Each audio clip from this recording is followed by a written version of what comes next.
Just opening Chaitanya Charitamrita. Chapter 13 is speaking about Janma Lila, that is the appearance of the Supreme Lord. That's why Srila Prabhupada has kept the name of this chapter as the advent of Sri Chaitanya Mahaprabhu. So, in this particular chapter and henceforward until the end of Adi Lila, Krishnadas Kaviraj Goswami describes Lord Chaitanya Mahaprabhu's household life and how the Antalila and Madhya they are going to explain about the sannyas life. This particular is going to speak about the household life.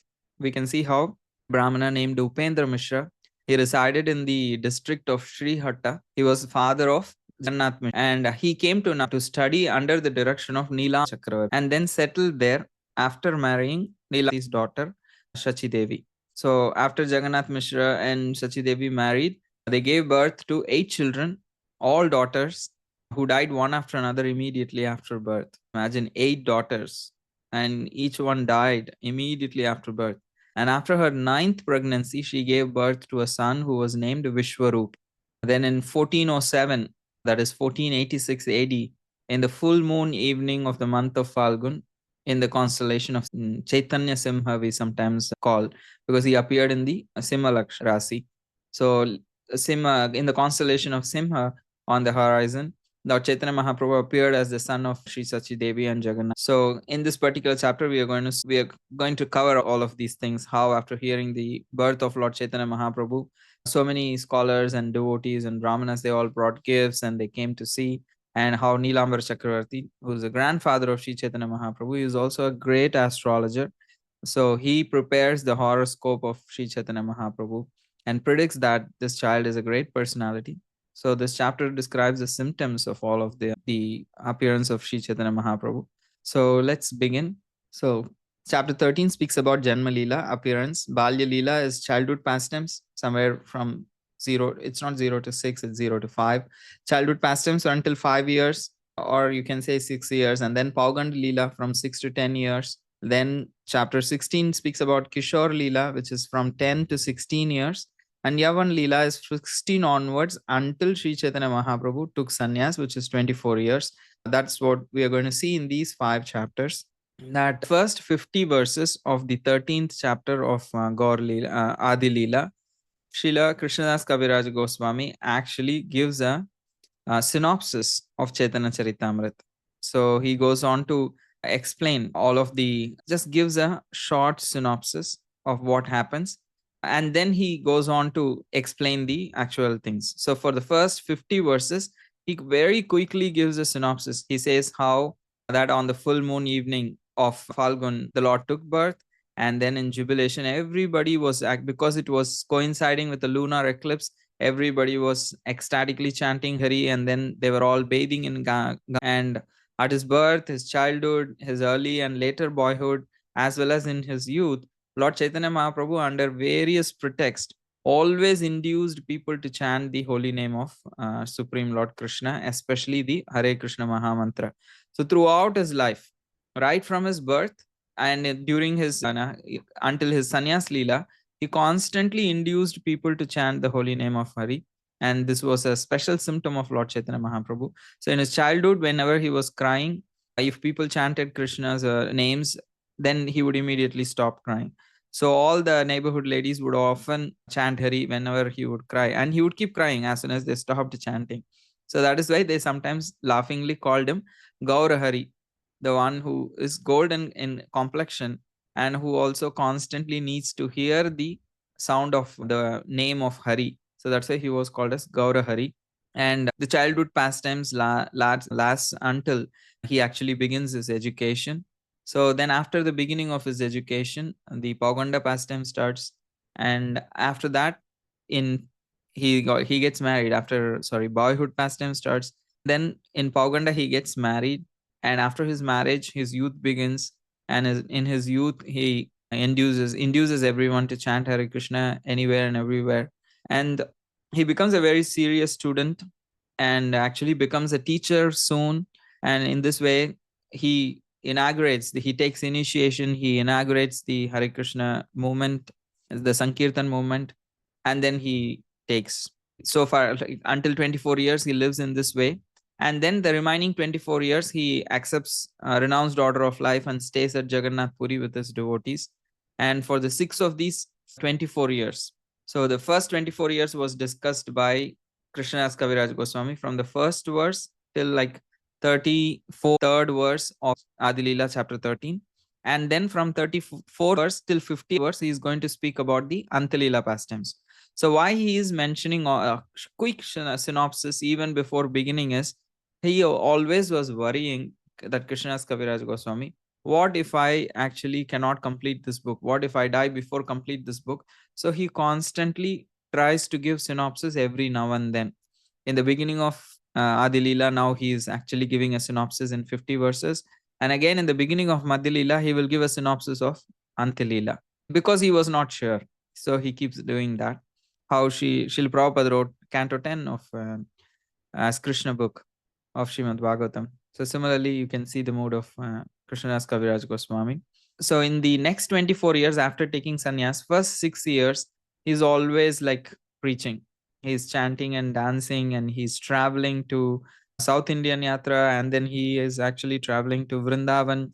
So in those first 6 years, 30 to 36 age, he tours all over India, chanting and dancing and distributing prema of the Supreme Lord Krishna.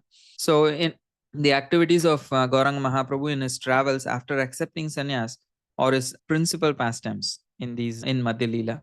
So his activities during his remaining 18 years are called as Antya Lila, the final portions of his pastimes, where pretty much he stayed continuously in Jagannath Puri.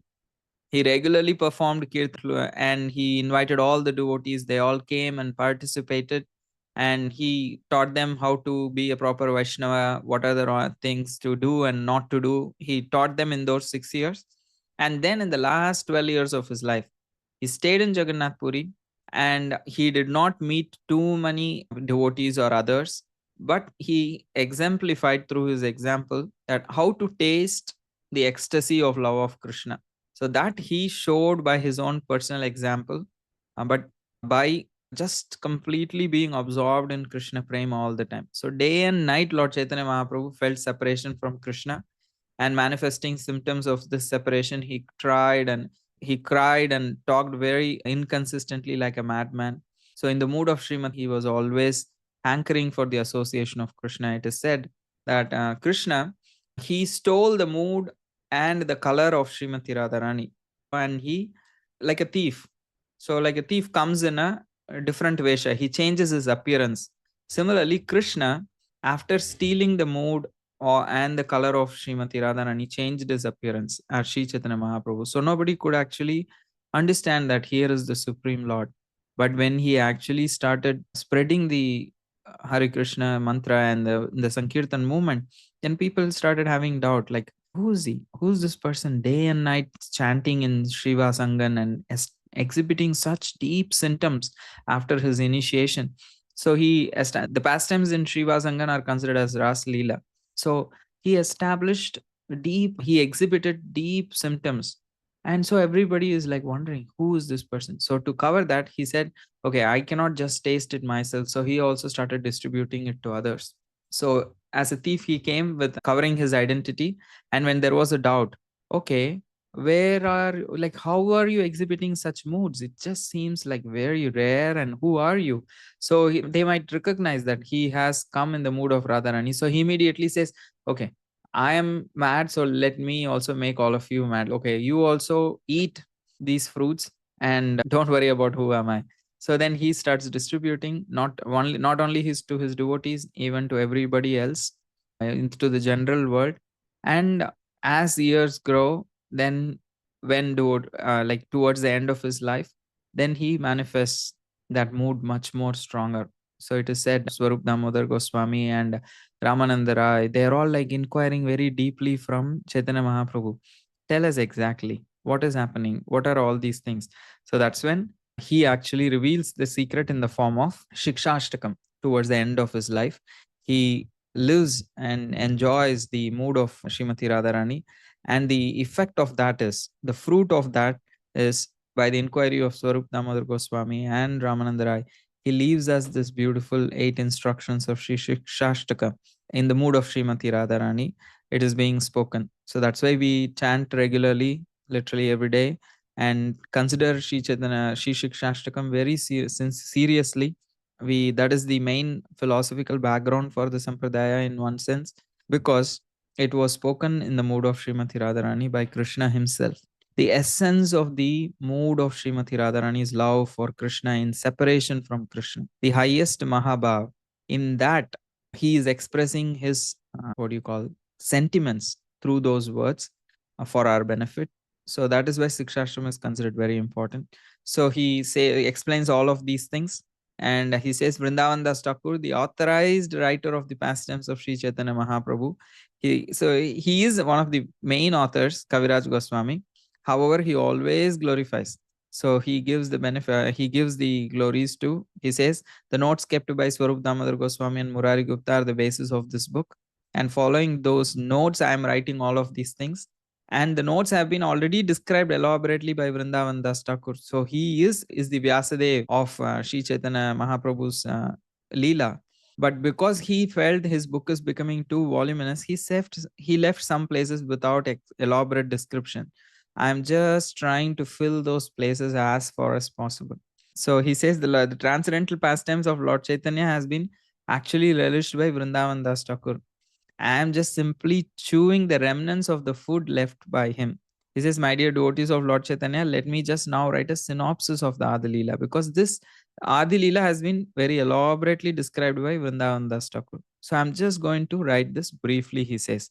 I write of these pastimes in brief because it is not possible to describe them in full. And also Vrindavan Das Thakur has already explained many things in detail. So after saying all of these things, from 51 verse onwards in 13th chapter, he starts speaking about the mood, the preparing the ground for appearing, preparation, that how prior to Krishna's advent, his eternal associates take birth in the world to get things ready for Krishna's appearance.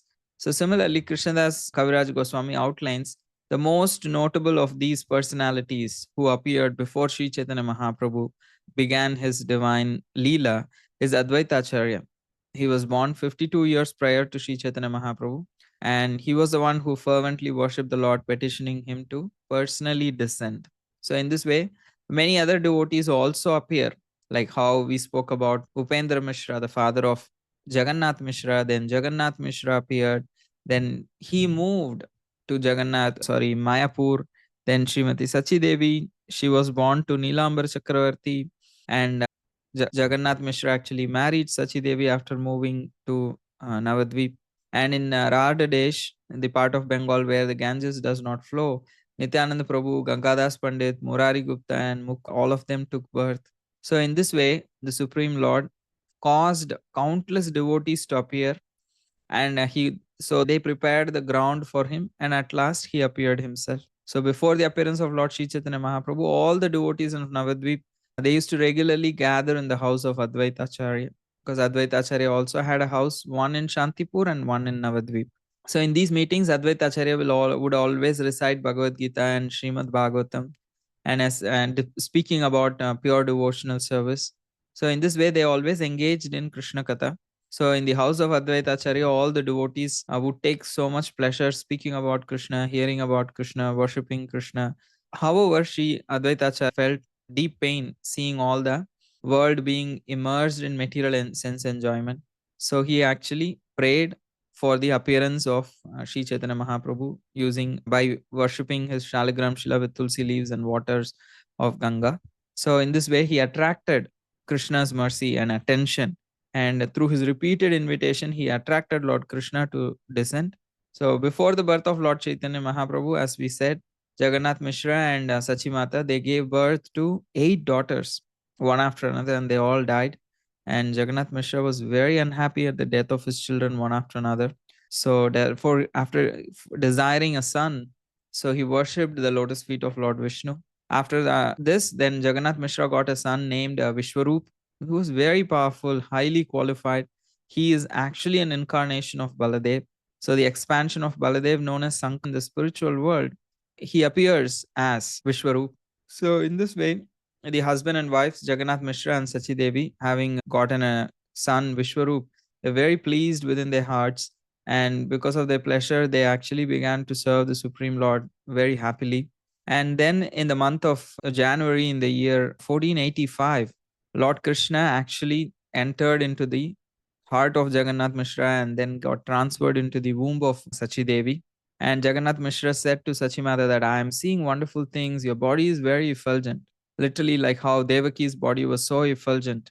When the demigods came to offer prayers to her, it is explained that how the boy Devaki had such a strong spiritual effulgence.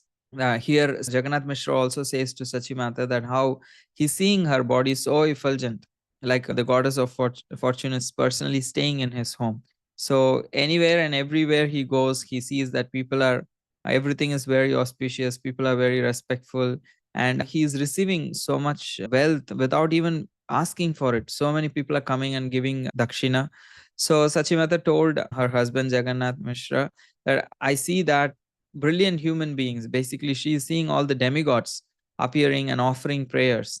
So and Jagannath Mishra also says how in a dream he sees the effulgent abode of the Lord enter into his heart, and from his heart, then that effulgent abode of the Lord transfers into the heart of Sachimata, and from there it transfers into the womb of Sachi Devi. And they are very clear that soon a great personality is going to take birth. So after this conversation, both Sachimata and Jagannath Mishra, they are very happy and they continue to render service to their Shaligram Shila. So in this way, gradually the pregnancy actually approaches the 13th month. So Lord Chaitanya Mahaprabhu took his own sweet time. So after 13th month, still there was no sign of delivery of the child. So Jagannath Mishra became so apprehensive because they have had this history of 9 children dying after birth. So they really was very concerned that it's 13 months and there is no sign of delivery of the child. So they go to Nilambar Chakravarti, the father of who's also a great astrologer, and he does astrological calculations and says that in that month, in an auspicious moment, the child will take birth. So in the similar, following that, Sri Chaitanya Mahaprabhu takes birth in the month of Falgun in 1486. In the evening of a full moon day, Purnima, the desired auspicious moments arrived. And according to the Jyotish Shastra, the auspicious moment is described as follows: that the moon was in the Simha Rasi, and Leo, like the Simha Rasi is the ascendant, several planets were strongly positioned, and it was having all over a very auspicious influence. So because the spotless moon of Sri was appearing, the moon was feeling so ashamed. If Akalanka Gaura, the moon was thinking, Akalanka, the moon of Lord which has no contamination, Akalanka. So that Gaurachandra has given darshan now. Akalanka Gaurachandra Dila Darshana. So Sakalanka Chandrayara Kona Prayojana. So the moon thinks, what is the use of me? Sakalanka, I have so much dark spots. So what is the need for my presence? So it actually, that is why there is a lunar eclipse on that particular day. The moon actually, out of being shy, just disappeared. So considering this, the Rahu, the black planet, actually covered the full moon, and immediately, because it is a lunar eclipse, everyone in the town of Navadvip, they were chanting Krishna and Hari. And it is said, even not just the Hindus, even the Muslims, they were all chanting, because they were just teasing the Hindus who were just loudly chanting. In that way, everybody was chanting, and it was a customary thing that whenever there was an eclipse, all the people who lived in the banks of holy rivers like Ganga and Yamuna, they would just go and immerse themselves in the river water and bathe and chant, and in that way spend the time in a very auspicious way. So all people, therefore, at the time of Sri Chaitanya Mahaprabhu's appearance, were chanting the Hare Krishna mantra and the names of Lord Hari very loudly. Their minds were completely absorbed in chanting, and they could feel that this was very special. And they were all in the taking bath in Ganges. So in this way, when the whole world was fully absorbed in the chanting of the holy name of Krishna, Krishna himself appeared in the form of Gaura Hari. He advented in this himself on this earth. And the whole saying that how the whole world was very pleased. Not just the Hindus, even the non-Hindus like the Muslims, everybody was actually chanting Hare Krishna, and the ladies vibed the holy name of Hari, and even the demigods, they were all very happy. So in this way, all the 10 directions were very happy, and so many people were coming and taking darshan of the child later. So thus by his causeless mercy, the full moon Gaurahari, he arose in the district of Nadia. So it is said that Gaudavdeye Pushpavantau Chitrau Shamdau Tamonado. So that Sri Chaitanya Mahaprabhu and Sri Nityananda Prabhu, they are like two moons. They have appeared simultaneously on the horizon of the Gaudadesh and dissipating the ignorance of the Kali Yuga. So seeing all this lunar eclipse and seeing all these people chanting and like loudly taking the names of Krishna, Advaita Acharya and Haridas Thakur was where they also went to the bank of Ganges and bathed in the river during the lunar eclipse, and they were so happy. They were extremely happy. And in his mind, Advaita Acharya was giving so much charity. So when he saw the whole world was so happy and jubilant and was completely uplifted with the chanting of the names of Krishna, Haridas Thakur's mind was so astonished. So he directly actually asks Advaita Acharya, it's amazing. I can understand that there is something special happening. So why are you also, he is looking at Advaita Acharya, who's also so happy and dancing and distribute the charity. And his Advaita Acharya was so ecstatic that Haridas Thakur asked him, I can understand that there is some special purpose in your actions. And so Chaitanya Mahaprabhu, Advaita Acharya was smiling, and various other devotees who were living in Mayapur, Navadvip, like Srivas Thakur and Chandrasekhar Acharya, they all immediately go to the bank of Ganges, Ganga, and they all take bath. And everybody's mind was full of happiness. They all were chanting Hare Krishna mantra and giving in charity. So in this way, all the devotees, wherever they were situated, in every city and in every country, they all danced and performed Sankirtan and gave charity by their mental strength on the pretext of lunar eclipse. Their minds were completely overwhelmed with joy. And then the child is born here. So all kinds of respectable brahmanas and men and women, they were all actually coming with plates filled with various gifts and came with presentations for Lord Nimai. So seeing the newborn child, whose form resembled natural glaring gold, all of them happily offered their blessings. So in this way, the parents of Sri Chaitanya Mahaprabhu, Jagannath Mishra and Sachimata, they are actually Nanda and Yashoda. They are not different from Nanda and Yashoda, the parents of Krishna. So both of them actually were so happy to have finally having a son, and who's also bringing in so much fortune, that so many people, they were so surprised that so many people are coming to their house visiting to and seeing the baby and offering so many gifts. So various villages came to offer gifts, and especially Sita, the wife of Advaita Acharya. So she immediately also came as soon as she heard the news of birth of Lord Chaitanya. She brought different kinds of golden ornaments, anklets, necklaces, bracelets, armlets, bangles, all kinds of golden jewelry, and also tiger nails set in gold, and a vase decoration. All of these things that she happily brought and presented to the child. And as soon as she came and took darshan of Sri Chaitanya Mahaprabhu, she could understand the divinity of Sri Chaitanya Mahaprabhu. And out of her maternal affection, Sita Thakurani, wife of Advaita Acharya, gave the name Nimai to ward off any unfavorable influences on him. So many people are coming and blessing him, so they may, what we call it, Nazar Lagna, means he might have, so many people are putting their energy on him. So to protect him, so she called him by the name Nimai, because he also took birth on under the neem tree. Neem is usually considered, which is antiseptic. It removes all the other influences. So similarly, because so many people are casting their eyes on him, so she wanted to remove those bad energies. So she called him Nimai to ward off any unfavorable influence. And then Neelambara Chakravarti, the grandfather of Sri Chaitanya Mahaprabhu, the renowned astrologer, he predicts the greatness of the child through the astrological calculations. And after seeing all the symptoms in his body and the birth moment, he understands that in future this child would deliver all the three worlds. So in this way, Lord Chaitanya, out of his causeless mercy, made his merciful appearance in the house of Sachi Devi. So Lord Chaitanya is very merciful to anyone who hears this narration of his birth. And Kaviraj Goswami says, but anyone who hears about the appearance of Sri Chaitanya Mahaprabhu, the pastimes of his appearance, attains the lotus feet of the Supreme Lord, Sri Chaitanya Mahaprabhu. So he says, anyone who attains a human body but does not take to the movement of Sri Chaitanya Mahaprabhu is baffled in his opportunity to be able to be a human being.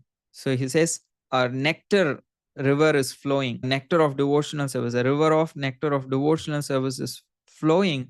So if after getting a human body, if one drinks water from a poisonous pit of material happiness instead of the water of such a river, Amrita Dhuni, the nectar river of the devotional service to Lord Chaitanya, if someone gives up that and drinks the poison pit of material happiness, then it would be better for him to not have lived. So he's basically saying it's better to die than to not perform devotional service to Sri Chaitanya Mahaprabhu. And he humbly says how taking on his head as the property the lotus feet of Sri Chaitanya Mahaprabhu, Nityananda Prabhu, Advaita Acharya, Swarup Damodar, Rupa Goswami, and Raghunath Das Goswami, Krishnadas Kaviraj Goswami is humbly offering his obeisances to all of these Lord and his incarnations, and taking their dust humbly on his head, he attempts to describe the advent of Sri Chaitanya Prabhu in chapter 13.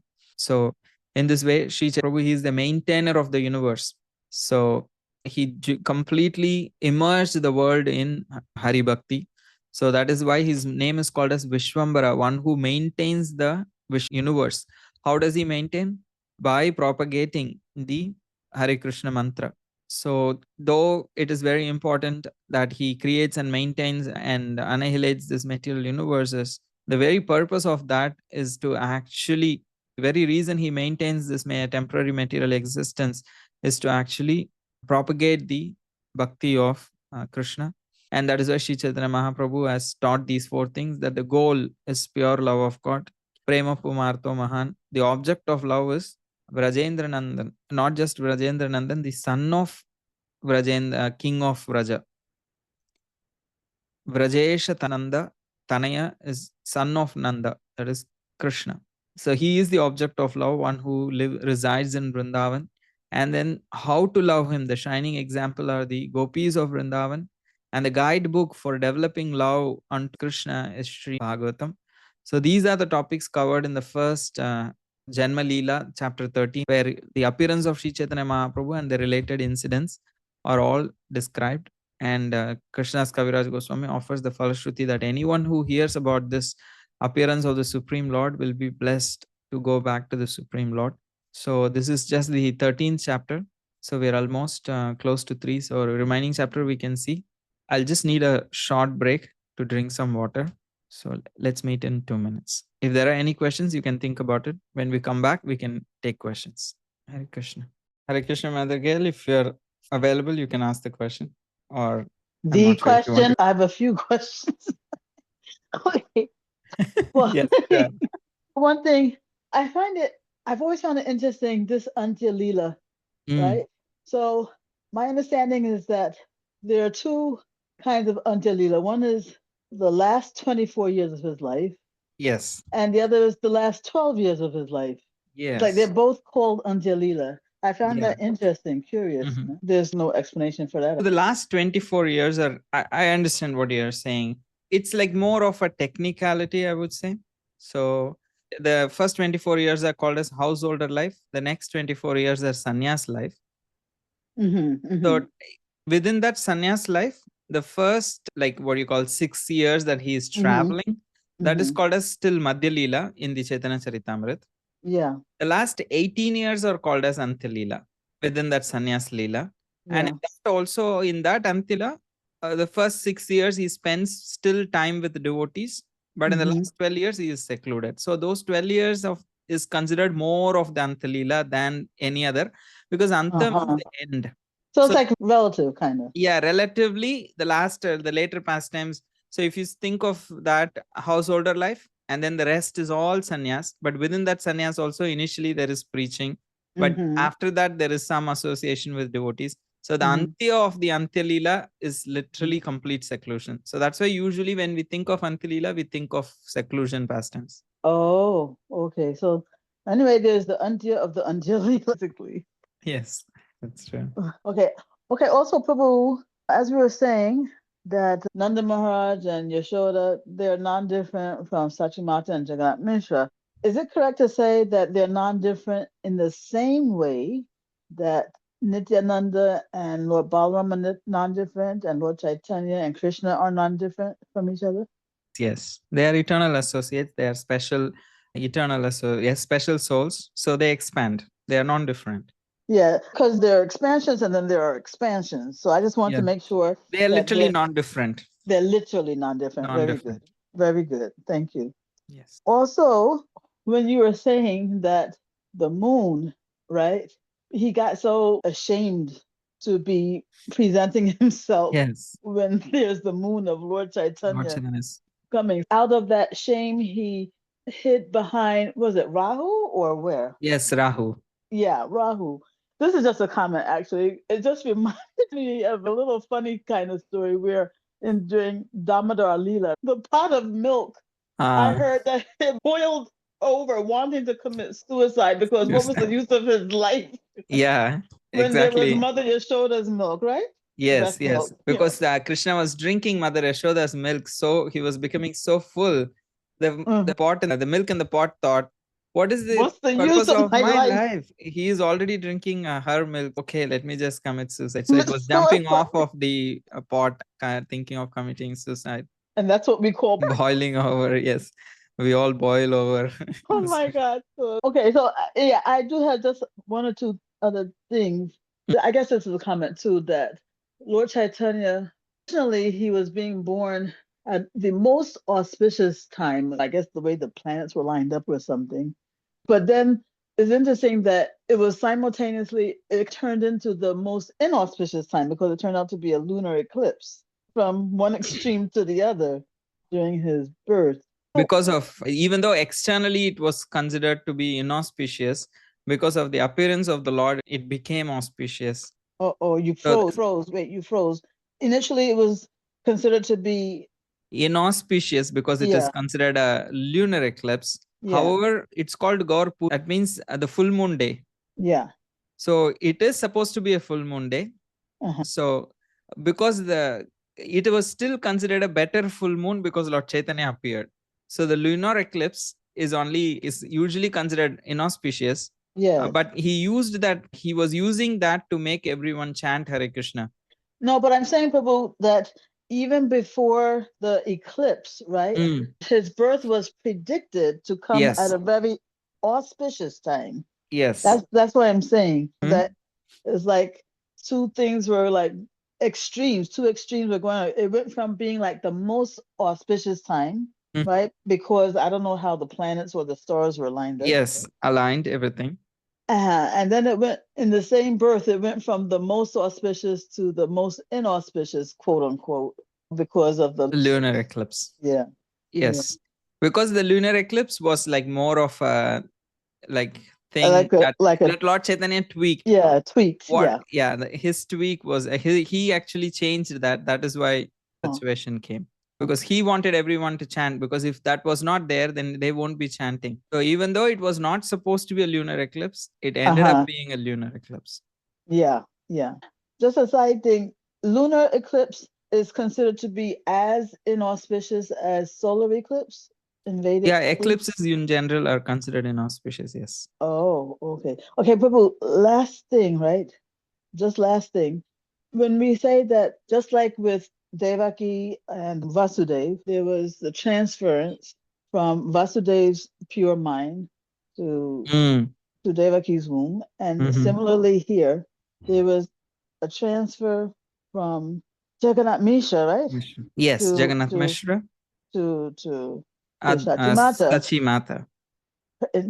To her mind, he appeared in the womb. So he appeared in the womb. So what actually is it that he also appeared in the father's minds before he went to the womb of the mothers? Yeah, that's the heart, they say, right? He entered into the heart, and from his heart transferred into the heart of Sachimata and then appeared in the womb. That's what was given in the verse. From his heart, he transferred to her heart. And the idea of describing it this way is what? To instruct us that in order the Lord is not, it's not like a mundane conception or anything. No, it's also not a mundane conception, but is it not to explain to us the need for our hearts to be purified or something, True. Krishna will appear before. Yes.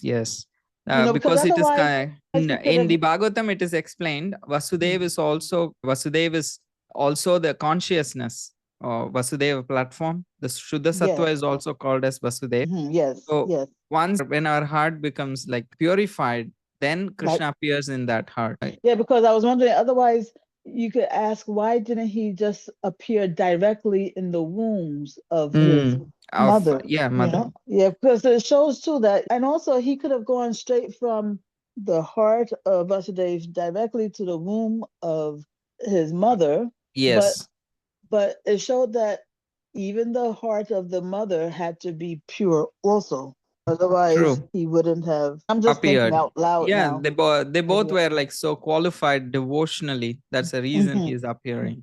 Okay, Prabhu, I'm done. Yes, thank you, Madhya. So now that we have seen the pastimes of appearance of Lord Chaitanya, so we will hear about the childhood pastimes, where he shows both his greatness and sweetness in the form in his as a boy. So the childhood pastimes are from until 5 or 6 years. So that is the age within which the range we are going to see all these things. So if please know this context, that even if we hear some things which are like, wow, like why did the Lord do that? He's just like 5 years old, 6 years old, or less than 5 years old. She Kaviraj Goswami actually starts with a beautiful invocation for this chapter.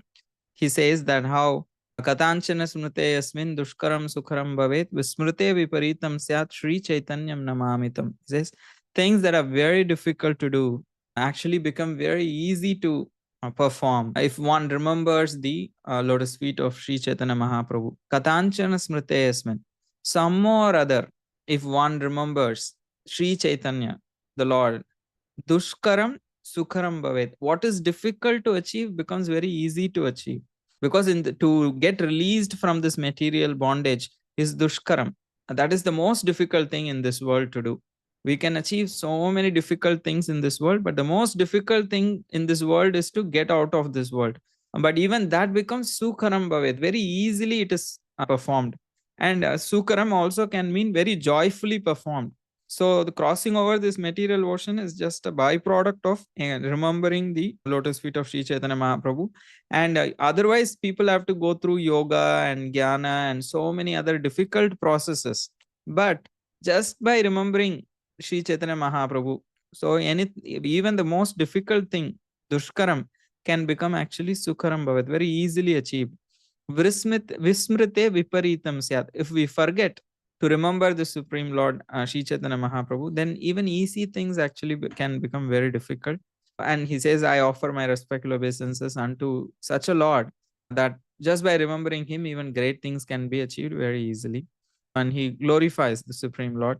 So after the advent of Sri Chaitanya Mahaprabhu, now he goes on to explain that how the Lord gradually grow up and performed many childhood pastimes. So some of those childhood pastimes are that how Sachimata and Jagannath Mishra, they all could see so many signs of divinity even in his early life, in Sri Chaitanya Mahaprabhu's, in his divine body and in his activities. They could see so many divine signs of divinity. So that sometimes Sachimata would actually witness the denizens of heaven actually come in her house, and they're all like queuing up to see Nimai. So she used to get those visions and she was very confused actually. And Jagannath Mishra also had dreams in which he was clearly told that Nimai is the Supreme Lord. So in the initially, that when Nimai was so small, he would actually turn upside down while lying on this bed. And in this way, he showed the marks of his lotus feet to his parents. And when he was trying to walk, in his small footprints, so they used to see the specific marks of Lord Vishnu, like the flag, the thunderbolt, the conch shell, disc, or the fish mark, or the chariot mark. So in this way, they could see various marks of Lord Vishnu's lotus footprint in the footprint of the baby when he was walking. So seeing all these marks, neither Jagannath Mishra nor Sachimata could understand like whose footprints they were, because they were struck with wonder. They could not realize that it is the footprint of their own child in the house. So they could not understand how those marks could be possible in their home. So he said, Jagannath Mishra was telling Sachimata that I think our Shalagram Shila that is taking the form of a small child Krishna and taking small childhood form, he is playing within the room. That's why I think we are able to see the footprints of the Lord Vishnu or Krishna. So he was thinking that the Shalagram Shila was expanding as small Krishna and playing in the room. That's why we are seeing the footprints. And when Sachimata and Jagannath Mishra were talking, then actually Nimai actually woke up and he began to cry. So Sachimata walked in and she takes him on her lap and allows him to suck her breast. So when Mother Sachi was feeding Chaitanya Mahaprabhu, so she suddenly saw the foot marks on the lotus feet of the, what do you call it? All the marks that were visible on the floor of the room. She could see that all those marks right in the lotus feet of the small baby. So she was so confused. So she immediately called for Jagannath Mishra. And when Jagannath Mishra saw the wonderful marks on the soul of his son, he became very joyful and he was like very happy, surprised. So he immediately called Nilambar Chakravarti. Also, they were not able to understand because the child was so small that the child has not started walking. So how are they seeing the footprints? So they could not clearly correlate whether it is the footprints of the boy, but still they could see those marks in the foot of the baby, in the lotus feet of the baby. So they call for Nilambar Chakravarti, father of Sachimata, who's also a very famous astrologer. So when Nilambar Chakravarti sees those lotus footprints and the marks in the lotus feet of the baby Nimai, he smilingly says, actually, at the time of the birth of this child, I ascertained all this by the astrological calculation and I noted it in writing that he is actually a great personality because he has two specific bodily signs that actually prove symptoms of a great personality. And I see all those 32 symptoms of marks on the body of this child. So he says this baby has all those symptoms of Lord Narayan on his palms and soles. So he says this baby will be able to deliver all the three worlds, that he will preach the glories of devotional service to Lord Krishna, and he will deliver both his maternal and paternal families. So he says, therefore, we should do a name giving ceremony and we should observe a huge festival and we should call for all the brahmanas and all the other people, and we need to actually celebrate it today because today is very auspicious. So they immediately arrange for a festival, and he names the boy as Vishwambara, one who will protect and maintain all of this world. Basically, he will protect the devotional consciousness of everyone in this universe. So after hearing Nilambar Chakravarti's prediction, both Sachimata and Jagannath Mishra, they observed this name-giving festival with great joy, inviting all the Brahmanas and all the Vaishnavas and their wives and so many other friends and family. So in this way, the Lord gets named as Vishwambara, the maintainer of the universe. So after some days, then the Lord begins to crawl on his knees. So he's just turning on his bed. Now he has started crawling on his knees, and he caused various wonderful pastimes because he would cry, and all the neighborhood ladies would come, and seeing him crying, they would all chant Hari, and immediately he would actually stop crying. And they would chant the Hare Krishna mantra, so then he would stop crying. As soon as they stopped chanting, he would cry. So in this way, he caused all the ladies to chant Hare Krishna from the beginning of his life. So after some days, then he began to start walking, and he started playing with other children. So in this way, one day when he was enjoying sports with other little children, Mother Sachi brought a dish filled with, and she gave some sweets and asked Nimai to sit down and eat those sweets. And she returned to do her household duties. And when she actually left, Nimai actually stopped eating the sweets and he started eating dirt. And then when Mother Sachi came back and she saw that the child is eating dirt, then she immediately becomes angry. She thinks, what is this? Like, why are you eating dirt? And she becomes angry. So Nimai asks, like, why are you becoming angry? You have already given me dirt to eat. So what's my problem? So all of these sweets and everything that you have given, they are also transformations of dirt.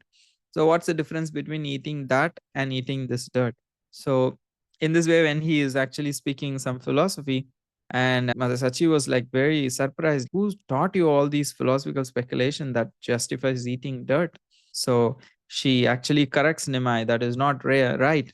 Like you can take the mud, and then you can make a clay pot, and then in that clay pot you can cook, but you cannot just directly start cooking in clay without making it into a pot.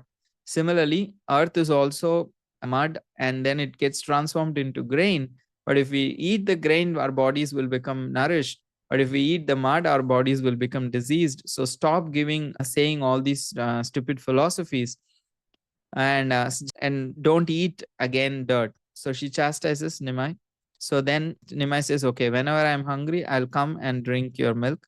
So after this, the Lord actually climbs on the lap of my Mother Sachi and starts drinking her milk. So in this way, in various excuses, the Lord exhibited his opulences in his childhood. One occasion, this particular pastime is elaborately described in Chaitanya Bhagavat, that a Brahmin visits their home and he wants to cook for himself. But Sri Chaitanya Mahaprabhu, every time when he was trying to make an offering, he goes and actually eats away that offering and eventually shows him the darshan of the Supreme Lord. And also, once two thieves, they just see that Nimai is all decorated with so many jewelry.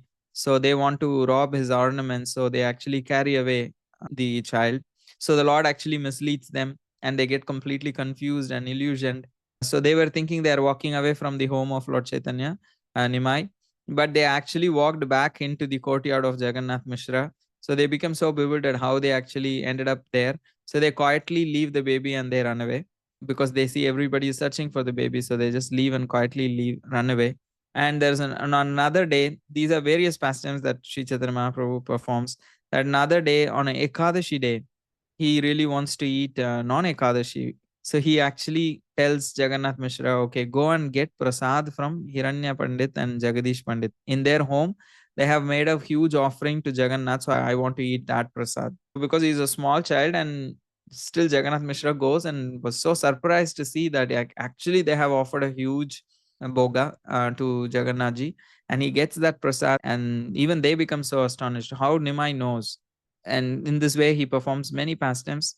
As usual for small children, he learns to play with his playmates and he goes around playing with his neighboring friends and he steals their eatables and he actually creates sometimes fights with them in the course of playing. And they all come and actually lodge complaint to Sachimata how Krishna engaged in pastimes in Rajbhumi. Similarly, Nimai also performs pastimes in now, and Sachimata actually scolds Nimai that why are you stealing other things? Why do you beat other children? Why do you go into others' house?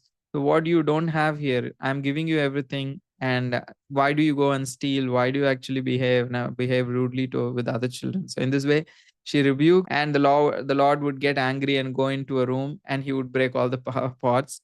So then Sachimata would actually pacify him. Okay, okay, and don't be angry. And then the Lord would be very ashamed. He would say, sorry, I did do those things. I'm sorry, I'll not do again. So in this way, he was engaging, attracting so much love from the heart of Mother Sachi. So through all of these pastimes, he was increasing the affection of Mother Sachi and Jagannath Mishra. And once he actually Sacha told him, chastised him. So he became angry. So with his small, soft hands, so he pretended to actually hit Sachimata. And Sachimata actually pretended to faint now that he was hitting her. So she just pretended to faint. And seeing that she has fainted, Nimai starts to cry. So then all the neighboring ladies come hearing the cry of Nimai. So they understand, okay, she is acting. So they say, okay, why did you hit your mom? So now she won't wake up unless you bring two coconuts. So go bring some coconut from somewhere. So they are just trying to play with him. So he actually goes out. Only if you bring a coconut, your mom will be cured. As soon as he hears that, he becomes very anxious. He immediately goes outside the house and brings two coconuts. And the ladies are so astonished, like, where did you get two coconuts from? But it's small baby. They don't know. They thought maybe it was kept in the corner, but they were just so surprised that he immediately walked with two coconuts inside. And all the ladies were completely astonished to see his wonderful activities. So in this way, the Lord kept growing gradually. And see, he would sometimes go with other children to bathe in the Ganges. And then he would also tease all the other girls, because they were also very small young girls there, because these are pastimes happening in the between the age, almost he was around 5 or 6 years. So there were other girls also that they were of that age. They were also playing in the near Ganga. Sometimes they would engage in worship of the demigods, seeing the elderly girls engaging in the worship of the demigods. But Lord would actually take away those offerings, say, actually, all of you girls should actually worship me. If you worship me, I will give you good husbands and good benedictions. You will get, I'll give you benedictions to get good husbands. Otherwise, you will all get very ugly husbands if you won't worship me. So in that way, he would tease the girls. He would say, if you worship, then Ganga and Durga, they are all my servants. They will give you better husbands. If not, you will only get a very ugly husband. So all the girls would become very angry at his behavior, and then they would just chastise him. You are like our brother in a relationship, but why do you act like this? Why are you taking away our worship paraphernalia and creating disturbance? So then he would say, oh, my dear sisters, don't get angry. I'll give you benediction that you will all get very handsome husbands. So in this way, he would actually pacify them. And there are so many other ways that he was engaging in the pastimes. And sometimes he would say, if you are miserly and do not give me the offerings, each one of you will get a old husband with at least 4 co-wives. So he would just like create all this, not he would play all this naughty way. And in this way, he would just have good time with all his friends and other people in the bank of the Ganges. And one day he actually sees the small little girl of Vallabhacharya named Lakshmi Priya. She also comes to the bank of Ganges and takes bath in the river, and she also worships the demigods. She's very quiet, and she's of course Lakshmi Devi herself, Bhu Devi. She's an expansion of the Bhu Devi. And the Lord becomes very attached to her, and she is also experiencing great satisfaction within her mind. So naturally, their love for each other is awakening. Still, it was covered by childhood emotions, and they both were naturally attracted to each other. And under the pretext of demigod worship, they were continuing to interact. And in this way, that Lord Chaitanya was regularly growing up. So in this way, initially he showed the divinity or signs of divinity through his lotus footprints, and then he engaged in pastimes of bewildering Jagannath Mishra and Sachimata in various ways. He performed the dirt eating pastime, giving a philosophical lesson, and he also displayed so many opulences of just manifesting coconuts, or creating mischief, or bewildering the thieves. And also he saw Lakshmi Priya, and then their love for each other actually evoked, and he continued to perform so many mischievous pastimes on the banks of Ganges and created so many supernatural phenomena. And then Jagannath Mishra actually in his dream, he was seeing, as he was receiving many dreams, that Mother Sachi once told, like, please go call your father. So then the Lord actually went out to call him. So when he was going out, there was a tinkling of the ankle bells from his lotus feet. So both Jagannath Mishra and Sachimata were so struck with wonder, because he was not wearing any ankle bells. But when he was walking, the sound of ankle bell was coming. So they were wondering, like, why is there a sound of ankle bells from the bare feet of my child? And Sachimata at that time said, I also saw another wonder. Actually, people from all the various celestial kingdoms, they were coming and crowding the entire courtyard to take darshan of Nimai. They made these noisy sounds. I could not understand. They were offering prayers. And Jagannath Mishra also was saying, like, never mind, like, there will always be good fortune for Vishwambara. And they could not exactly understand what was happening. So, in another occasion, seeing the mischievous acts of his son, Jagannath Mishra wanted to rebuke him, wanted to discipline him. So, he strongly disciplined Nimai that day. So, on that very night, what happened was, in the dream of Jagannath Mishra, a Brahman came and he spoke very strongly with great anger. Oh, Jagannath Mishra, what now? You do not know anything about your son. You think he is your son, and therefore you are rebuking him and chastising him. And Jagannath Mishra actually in the dream replies, okay, this boy may even be a demigod or a mystic yogi or a great saintly person. It does not matter what he is. For me, he is my son, and it is my duty to actually correct him. So it is the duty of a father to educate his son in both in a proper behavior and religion. So if I will not educate him, how will he know? So then the Brahman in the dream actually he replies, so don't think your son is just a demigod or a yogi. Your son is actually the Supreme Lord himself. He is self-effulgent. He is perfectly knowledge, complete knowledge is there. So what is the use of you educate him? You have nothing, no need to educate him. He knows everything. And Jagannath Mishra replies, even if my son is really Narayan, is not a common man, even if he is just really Narayan, I will not care. It is still the duty of my, as a father, it is my duty towards my son to instruct him what is the right ways. So in this way, Jagannath Mishra was completely absorbed in his Vatsalya mood. He could not get completely that Nimai is the Supreme Lord. Despite all the various signs, they could not put the dots together because they were super absorbed in the mood of parental. So being very pleased, the Brahmana in the dream actually leaves. And after waking from the dream, Jagannath Mishra becomes very astonished. He relates this dream to his friends and relatives, and they all are very surprised to hear about this dream. And in this way, Lord Chaitanya Mahaprabhu continued to perform so many pastimes in his childhood and increasing the pleasure of his parents. And after, when he actually achieved the age of 5, so then Jagannath Mishra actually inaugurates his primary education. That now that he is 5-year-old, so he starts his early education. So that is in the Bengal, it is called as Hate Khadi, means basically giving chalk in the hand of the child. So Khadi, that ceremony they offer where they teach the child to write. But to the surprise of everyone, within a few days, the Lord learned all the letters. Nimai started writing all the letters, not just the letters, even combinations of letters. So in this way, he surprised everyone and he started picking up his education very quickly. So this learning, that is his education, actually marks the end of his childhood pastimes and the beginning of his boyhood pastimes. So that his primary education is that junction where the 14th chapter ends with describing some of his childhood pastimes, because his childhood pastimes are all very detailed explained in Chaitanya Bhagavat by Vrindavan Das Thakur. So it is just like quickly touched upon by Krishnadas Kaviraj Goswami. So the early education Hate Kadi ceremony marks that junction of childhood pastimes, Balya Lila, and now he will move to Pauganda Lila, his boyhood pastimes. So that's what we will see in chapter 15. So if you have any thoughts, any questions in chapter 14, I know it's all just pastimes, but if you want to ask anything, we can take at this time. What is the time? 3:30. We have a long 17 chapter. Okay, you're all good? You're fine? Okay, Margit. Yeah, you actually really addressed my question, but I just found it strange that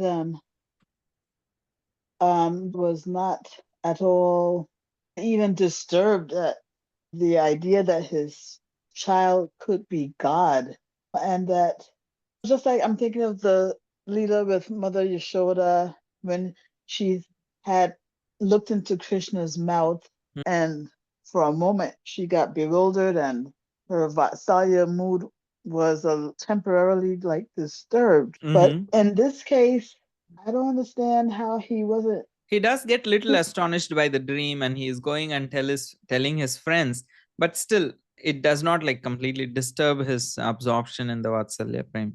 Yeah, I just wonder how he just dismissed it, like just didn't give it any weight at all. Yeah. Okay. I guess the what it illustrated was his absorption, like you said, in the Vatsalya, because without our seeing that test, let's say. Imagine the child is also before you in a particular form. That is why the form also facilitates the mood. Yeah.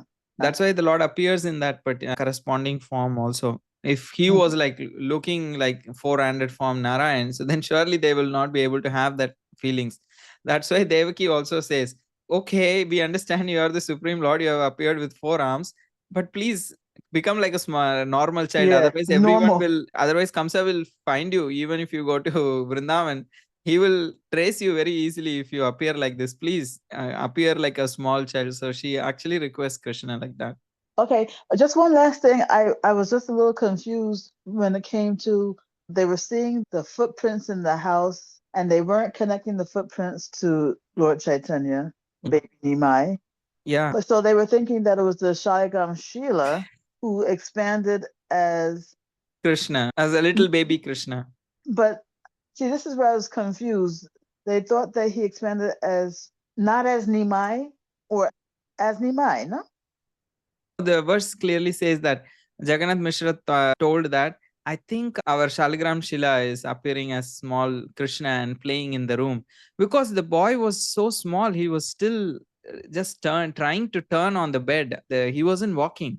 Okay, so they thought that Shaligram had appeared as baby Krishna, but they were not seeing Krishna, right? That is why he was saying that I think our Shaligram Shila is taking the form of Krishna and walking around in the deity room, that around the house when we are not seeing. Okay. Thank you, Prabhu. Because they could not relate it to the child, because the child was literally on the bed. Yeah, not walking or not walking, not able to turn yet, or crawling. Not even crawling.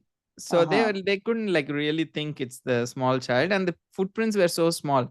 And if you see in India, there is this tradition that people would actually make small footprints of Krishna entering into their houses. Yeah. I think some of our devotees can say, also I saw her in the call, we do have those things. We make small footprints as Krishna walking into our homes.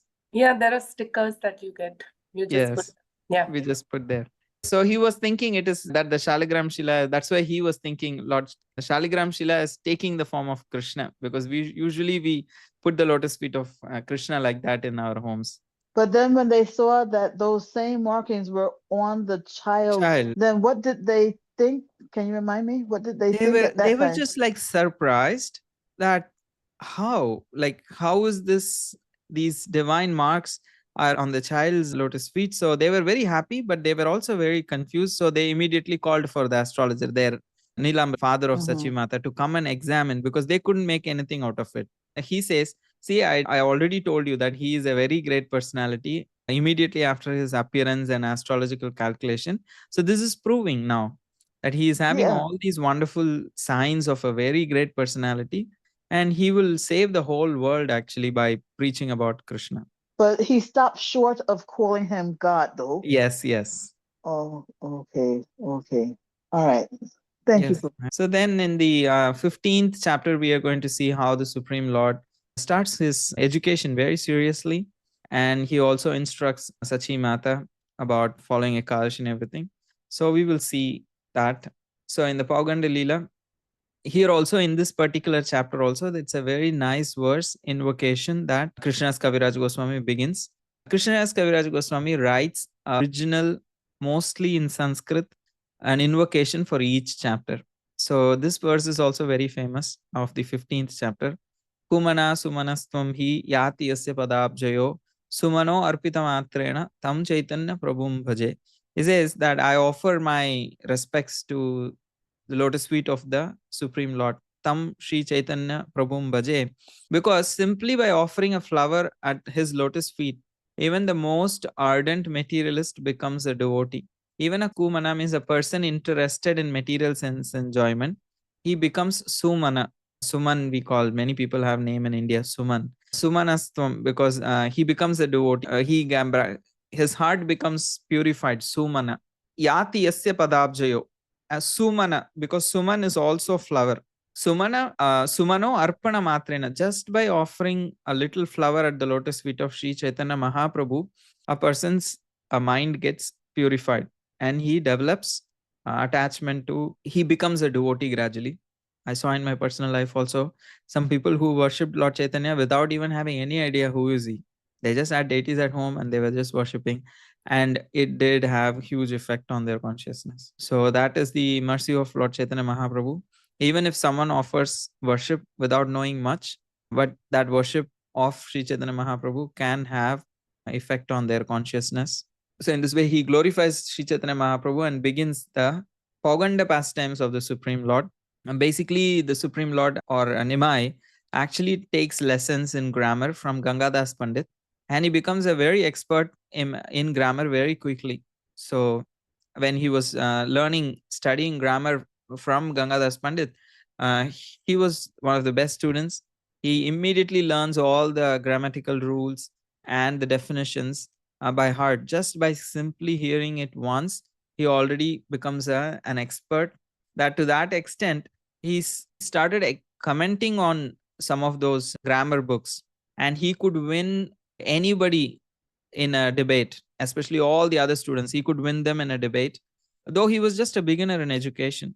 So, this education pastimes of the Lord was very detailedly explained or elaborated by Vrindavan Das Thakur in Chaitanya Bhagavat. And one day, Sri Chaitanya Mahaprabhu actually falls at the feet of his mother, and then he requests her to give him one thing in charity. So this was so touching to me. Like sometimes, like we try to instruct elderly people, like when we come to bhakti, sometimes we try to tell our parents what to do, what not to do. I have done that for sure when I was just a teenager. So I was just introduced to bhakti. So then I was telling my parents, we should do this, we should do that. So then there was like a complete pushback from my parents. I'm like, I changed diapers for you. Don't tell me what to do. You can't tell me like, so it doesn't usually work when we try to tell our parents or elders, like grandfather, like someone like that, what to do, what not to do. It usually does not work. And here we see how Chaitanya Mahaprabhu sets a very nice example. He just falls at his feet of his mother first. He just offers a complete obeisances at her feet.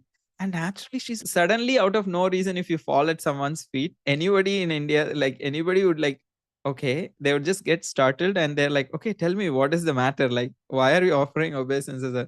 And then he says, I want something in charity. And believe me, anyone will say, okay, I'll do. Please get up. Like, you don't need to offer obeisances. So immediately he attracted her heart, melted her heart by offering obeisances. Imagine a 6-year-old boy, a 7-year-old boy, like falls at the feet and says, give me one thing in charity. That I don't think any mother will say no. So immediately she says, okay, yes, whatever you want, please first get up. He says, I'll give you whatever you ask. Then Chaitanya Mahaprabhu says, my dear mother, please do not eat grains on Ekadashi day. Please follow Ekadashi without eating any grains. She says, okay, whatever you have said is right. I will actually not eat grains on Ekadashi, because at that point of time in Bengal, there was this culture. Somehow or other, it has become that only widows performed Ekadashi. It was not how it was initially, but I think over ages, what happens is like older ladies, or they were following it very strictly, and somehow culturally it became like only widows were practicing Ekadashi. Everybody else was not practicing. They were all eating regular food. So, as part of the culture, Mother Sachi also was following that. And that's why he's falling at her feet and saying, no, please, you don't eat grains on Ekadashi. And she says, okay, I do understand. It's okay. I will follow your thing. And after that, because Nimai is the second son, he also had a brother, Vishwarup. We all heard about it. So Vishwarup was growing up. When Chaitanya Mahaprabhu was just 6 or 7 years old, Vishwarup had already crossed, is like his past 16 years old. Vishwarup was coming to Yavanavastha, grown up age. He was becoming an adult. So then Jagannath Mishra actually wanted to find a girl. Yesterday, Ishwari was asking, okay, was that common when he was like 16, 17 years, 18 years old, getting married? And here, literally, Vishwarupa's Yamanavastha is like anywhere between 16 and 18 years. He has just crossed that. So he was just like ending his teenage years. So Jagannath Mishra thought, okay, he's ending his teenage years. I need to find a girl and arrange a marriage ceremony for him. And as soon as Vishwarup heard about this, he immediately leaves home and he goes away to accept sannyas, and he starts traveling from place to place. When Sachimata and Jagannath Mishra comes to know of the departure of their elder son from home, they were so unhappy, they were so distraught. And Lord Chaitanya Mahaprabhu actually consoles them. My dear father and mother, it's good that Vishwarup has accepted sannyas, because he will deliver both his father's and mother's family. But you don't worry. I will assure you that I will serve them. Sorry, I will serve you. And in this way, he convinced both Jagannath Mishra and Sachimata. He consoled them. Then don't worry, I'm here. I'll take care of you guys very nicely. And one day, Sri Chaitanya Mahaprabhu was like eating some betel nuts, and then he just feels like little unconscious. And then Sachimata and Jagannath Mishra, they actually revive him by offering him some water. And he says that he wakes up and says that, oh, my dear father and mother, Vishwarup actually took me away from here. and he requested me also to take sannyas. I told, no, Vishwarup, you have already made our father and mother so helpless, and you have already left them. I am the only child remaining, so I will not take sannyas. I will actually become a householder, get married, and I will serve my parents. And in that way, I will actually very much satisfy Lord Narayan and his wife, goddess of fortune, Lakshmi. So in this way, when Vishwarup heard me, he said, okay, since you are not interested, that's fine. You can become a householder, but offer thousands and thousands of my obeisances to the lotus feet of my mother, Sachi Devi. So in this way, he said, and he left. So then Chaitanya Mahaprabhu explained this to Jagannath Mishra and Sachi Devi. They're both touched, and also they feel happy. And it's like more of bittersweet. They are not able to forget their elder son, but they are also very much touched by the sweet gestures of their younger son. So it was a very melancholy kind of a feeling, but they were like touched. And in this way, Chaitanya Mahaprabhu performed various pastimes. And after some days, then Jagannath Mishra, after some years into his boyhood, Chaitanya Mahaprabhu, Jagannath Mishra actually passes away. And when Jagannath Mishra passes away, you can imagine Sachimata's heart, that the elder son took sannyas, the younger son is a very small boy, and at that point of time, the husband also passes away. So, though the Supreme Lord is appearing in their own household, seems to be externally many things are like not very what we consider as auspicious generally. Like, first of all, 8 daughters died. And then she imagine getting a son after 8 daughters, giving birth to 8 daughters who all die one after another. It's not emotionally very easy. And then that son takes sanya, and then you're just left with one boy, and then your father, like husband, passes away. You can imagine the position of Sachimata. Surely she was distraught. And somehow or other, his friends and relatives, everybody actually pacifies Nimai, and especially Mother Sachi. And in that way, she really wanted to give up her life. She did not wanted to live. She was, okay, I cannot live anymore after Jagannath Mishra left. But her friends and relatives, they all explained to her, okay, if you leave, who do you think will take care of Jagannath, like Nimai? He's such a young boy. Now that his brother also has left to take sannyas, and his father also is not there, who will take care of him? So please don't leave your body. And we understand it's very difficult, but you have to live for the sake of Nimai. You have to actually keep your life intact. And imagine this Nimai will also take sannyas later. You can imagine the position of Mother Sachi. It's so heartbreaking, actually. It's not very easy. So she literally kept her life to get intact just for the sake of taking care of Nimai. And in this way, the friends and family convinces Mother Sachi, they console her. And even though Lord Chaitanya is the Supreme Lord, he, as a part of the customs, he goes and performs all the rituals according to the Vedic system. And after some days, he thinks, okay, my brother has taken sannyas, my father has passed away, and it's just my mom being alone at home. And it's not that I'm going to take sannyas, I'm going to get married. So let me actually take up this responsibility of starting the householder life. And believe me, he's just literally how many years? He's between 10 and 16. He's in his literally in his is like between 10 and 6 and 10. Yeah, Pauganda is 6 and 10. Not even Kaishor Lila. It's not even 10 to 16. So marriage was done very early because of his father's passing. So see, one day he actually sees again, he's been seeing Lakshmi Devi, but again he actually sees after this passing away of Jagannath, he sees Lakshmi Devi one day on the way from walking from Ganges, and his heart gets very connected and the relationship awakens. So he actually meets the marriage maker Vanamali. He comes to see Sachimata, and following the indications of Sachimata, that Vanamali, he actually arranges for the marriage of Nimai and Lakshmi Devi. And Vrindavan Das Thakur has elaborately described all of these pastimes of the early age between the years 6 and 10 of Sri Chaitanya Mahaprabhu. So the Lord performed various varieties of pastimes in early age. But since Vrindavan Das Thakur has elaborately explained them in Chaitanya Bhagavat, Krishnadas Kaviraj Goswami does not go into in super details.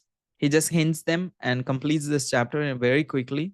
And then in the chapter 16, the Kaishor Lila begins. Kaishore Lila means from 10 onwards, 11 to 16. So here, by this time, at the age of 11, Sri Chaitanya Mahaprabhu was so extraordinary. He already actually becomes a teacher by 11 years. He has studied everything that he has to study, and he has become such an expert that he literally starts his own school.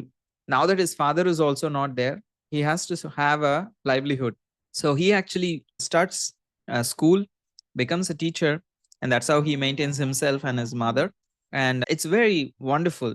And he becomes a sensation in Navadvip. Imagine today if a child was 10, 11 years old and starts a school and becomes a professor, he would be like viral on the social media. Everybody would be speaking about such a child. So he was a prodigy. Chaitanya Mahaprabhu was a scholarly prodigy, and that's why he became a uh, teacher right at the young age of 11 years old. And the invocation for this chapter is also very beautiful. That Srila Kaviraj Goswami writes, "Kripa Sudha Saridyasya Vishwam Aplavayantyapi Nicha Gaiva Sadabhati Tam Chaitanya Prabhum Bhaje." That is, I worship the Supreme Lord Chaitanya Mahaprabhu, whose nectarian mercy flows like a great river, inundating the entire universe. Kripa Sudha Saridyasya. Kripa Sudha means the river of mercy. But how a river flows downstream, similarly, Lord Chaitanya especially favors himself, extends himself, and favors the fallen souls. How a river naturally flows towards a lower altitude. Similarly, the Supreme Lord Chaitanya's mercy naturally extended to the fallen. So that is his speciality. He specifically was very eager to uplift the fallen conditioned souls of this age of Kali. And I offer my respectful obeisances. In this way, Sri Chaitanya Kaviraj Goswami offers his obeisances. So at the age of 11, Sri Chaitanya Mahaprabhu begins his school and starts to take students, and he teaches them. So this particular act of him starting his school marks the beginning of his Kaishore age, 11 onwards. So as soon as the Lord becomes the teacher, many students come to him. And imagine he is also like viral in Navadvip. Everybody is speaking about him and his scholarliness, and how at a very young age he explains things so amazingly that so many students are flocking, because Navadvip was an educational town. In the former India, there are some educational towns. Even in the US today, if you say that even cities like Raleigh and so many other cities, they're considered as like like college cities. They're famous for having so many universities. Similarly, like Oxford, Cambridge, and all of these places also. So similarly, Navadvip, Kanchi, and even what do you call Mithila. These are the places where Nalanda, of course, Nalanda later though, and also Kashi, all these states, Ujjain, because Krishna went to Ujjain for his Gurukul. So Ujjain was also a learning center. Navadvip was a learning center, and Kashi, Mithila, Kanchi, these are some of the very famous learning centers. So Navadvip was having so many teachers and so many schools, and so many students were coming from far places to learn. And that's how Chaitanya Mahaprabhu was having many students coming to him. And they were also very happy and astonished by the way he was explaining that young age.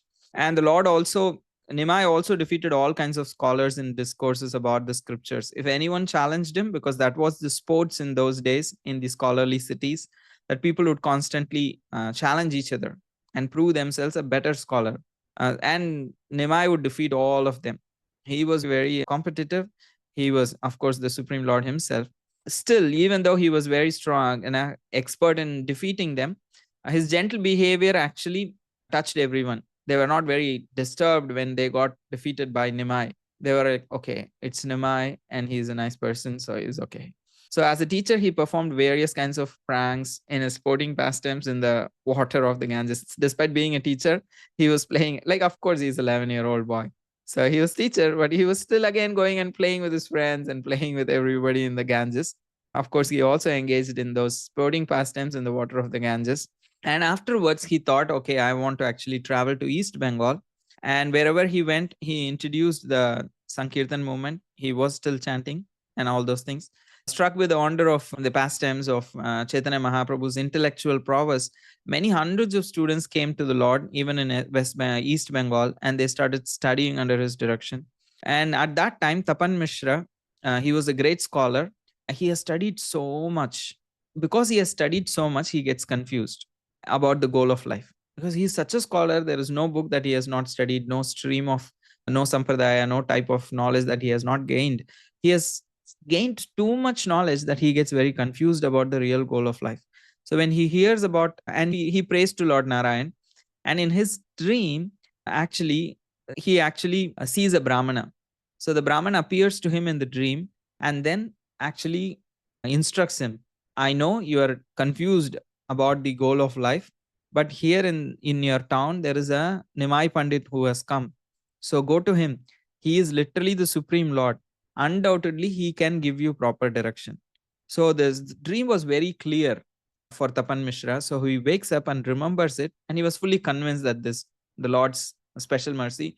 So he goes, actually finds Nimai and takes shelter of the lotus feet of Lord Chaitanya, and he describes all the details of the dream to the Lord. So Nimai is very satisfied. He instructs him about the objective of goal of life and the process for attaining it. And in this way, he actually instructs him how to chant Hare Krishna. And then he tells him, Tapan Mishra says, I will also come to Navadvip to live with you. Now that I have that nice connection with you, I will also come with you to Navadvip. But the Lord actually tells him, you go to Varanasi, Benares. You go to Varanasi and settle down. And this Tapan Mishra is the father of Raghunath Bhatta Goswami. So he sends him before to Varanasi and he settles down there.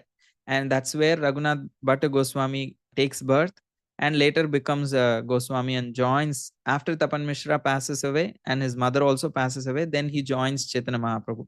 But this Tapan Mishra is the real father of one of our Goswamis, Raghunath Bhatta Goswami. So he was a great scholar and he taught Raghunath Bhatta Goswami also very nicely. So the Lord Nimai assures Tapan Mishra that I will again come to Varanasi and I will meet you. So you please go and set up your life there in Varanasi. So it's very difficult to understand the inconceivable pastimes of Nimai. Still, Tapan Mishra actually accepts that and he goes, though he wanted to live in Navadvip, he still goes to Varanasi. Imagine, because Navadvip is all the Vaishnavas are there. Varanasi, he is alone in that city of Mayavadis. Still, he chooses to go there on the order of Nimai Pandit. So in this way, Chaitanya Mahaprabhu contributed to the greatest benefit of the people of East Bengal. And also he meets, basically he goes to also, and he also actually meets his spiritual master and he gets initiation and all of that also. Just a minute. That comes later. I'm confusing it.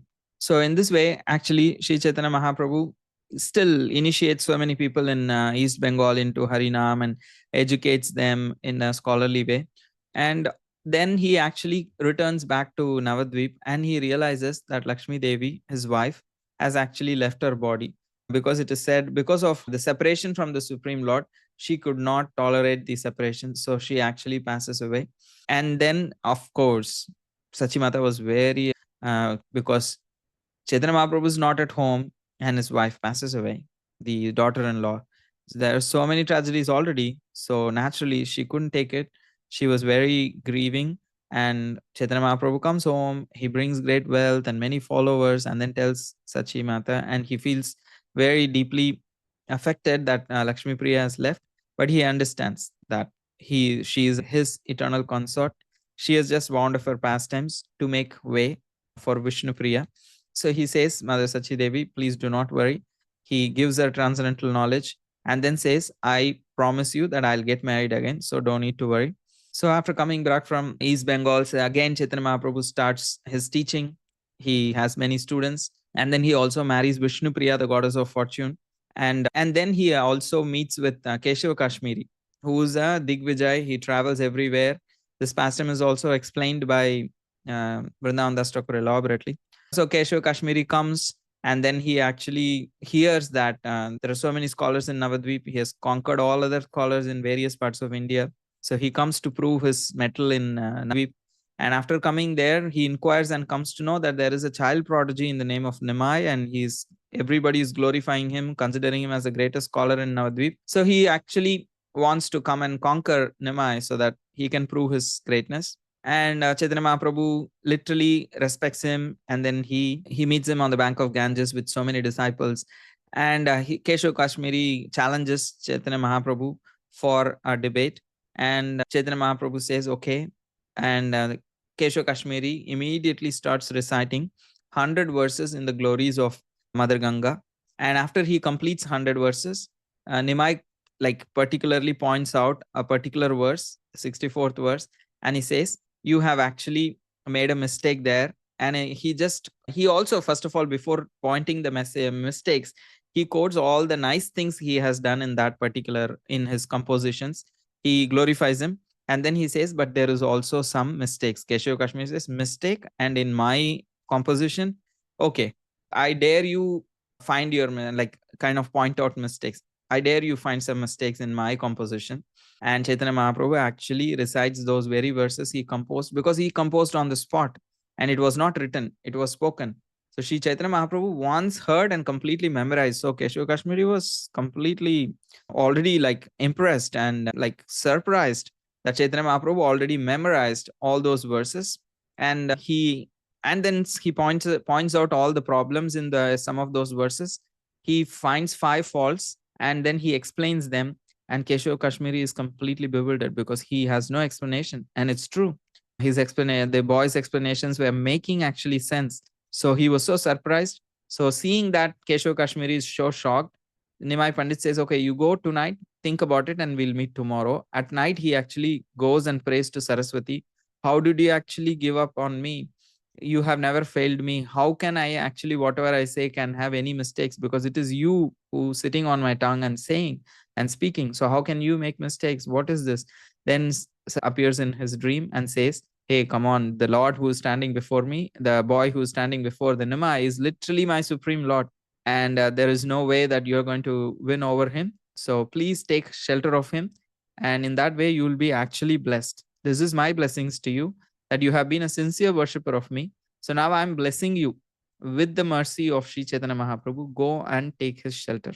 That will be the success. That will be the fulfillment of your own scholarliness. So there is no point of you being a great scholar without surrendering to the lotus feet of Lord Chaitanya. And you have this great opportunity. Please go. He is even my Lord. I surrender myself to him. So I am one of his energies. So go and take shelter of his lotus feet. So Keshava Kashmiri fully realizes the mistake and he gives up his pride, and he comes the next morning to Lord Chaitanya and surrenders unto his feet. And in this way, the Lord bestows his mercy and cuts off all the bondages of scholarship pride that he has.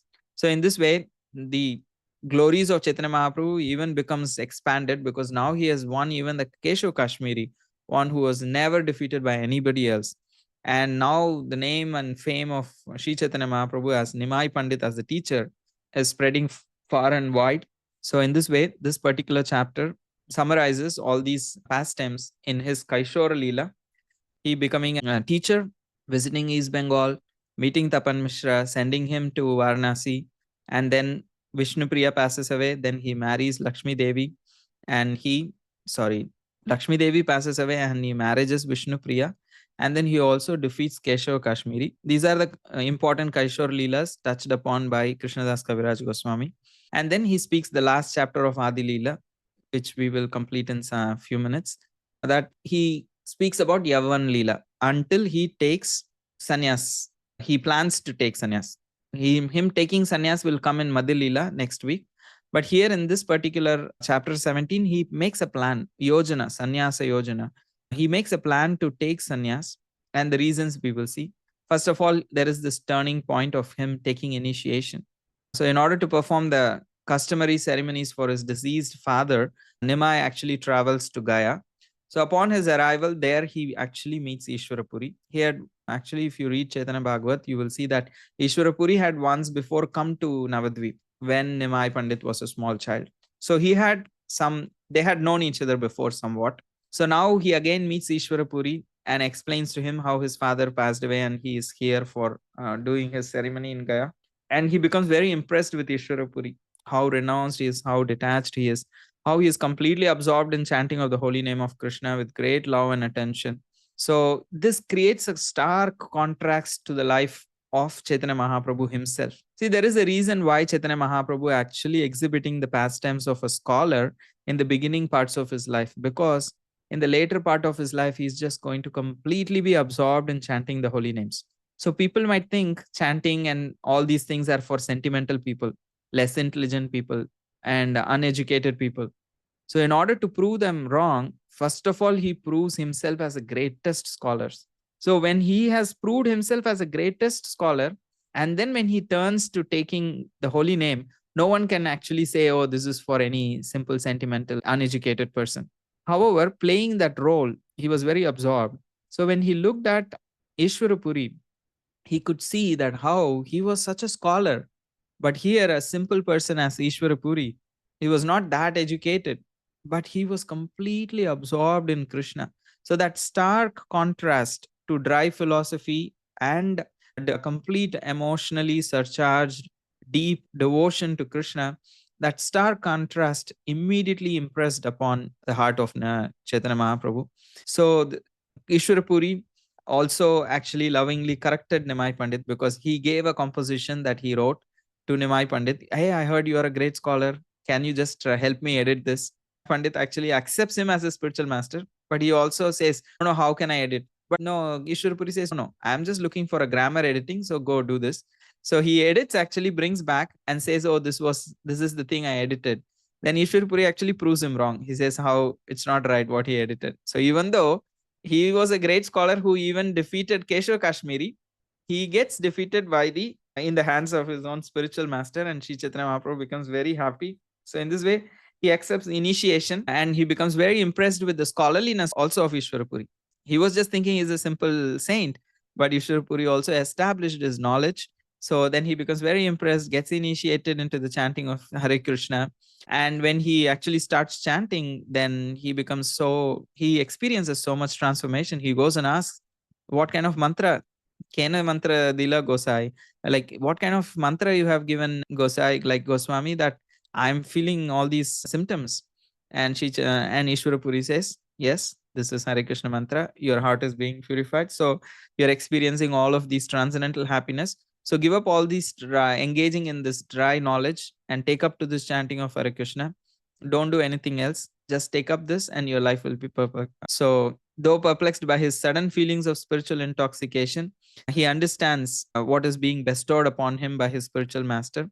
And even though he is the Supreme Lord himself, when he received the process from his spiritual master, the love of Godhead fully awakens. So before he received initiation, he did not do anything, though here and there he did some instructions of people making people chanting Hare Krishna.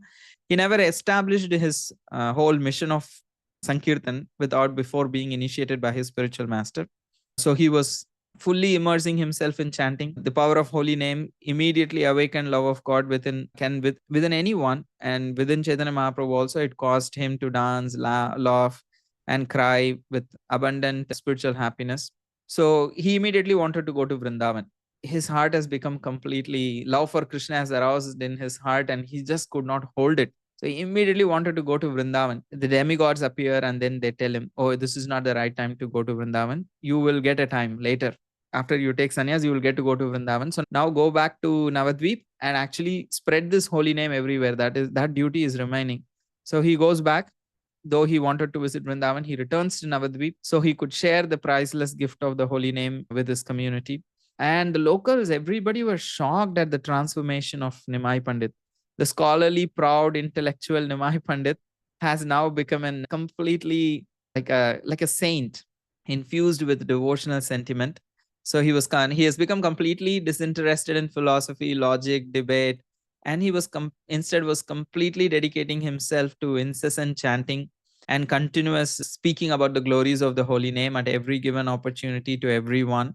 So everyone in Navadvip, the locals, they all realized how Nimai had become a Vaishnava. So many devotees were hoping and praying that Nimai, with such intelligence, becomes a devotee, that he will become a crest jewel of the Vaishnava community. and they all are so happy that their prayers have come to like fruition, and it's still unbelievable. And they could not believe their own eyes, but they were very happy.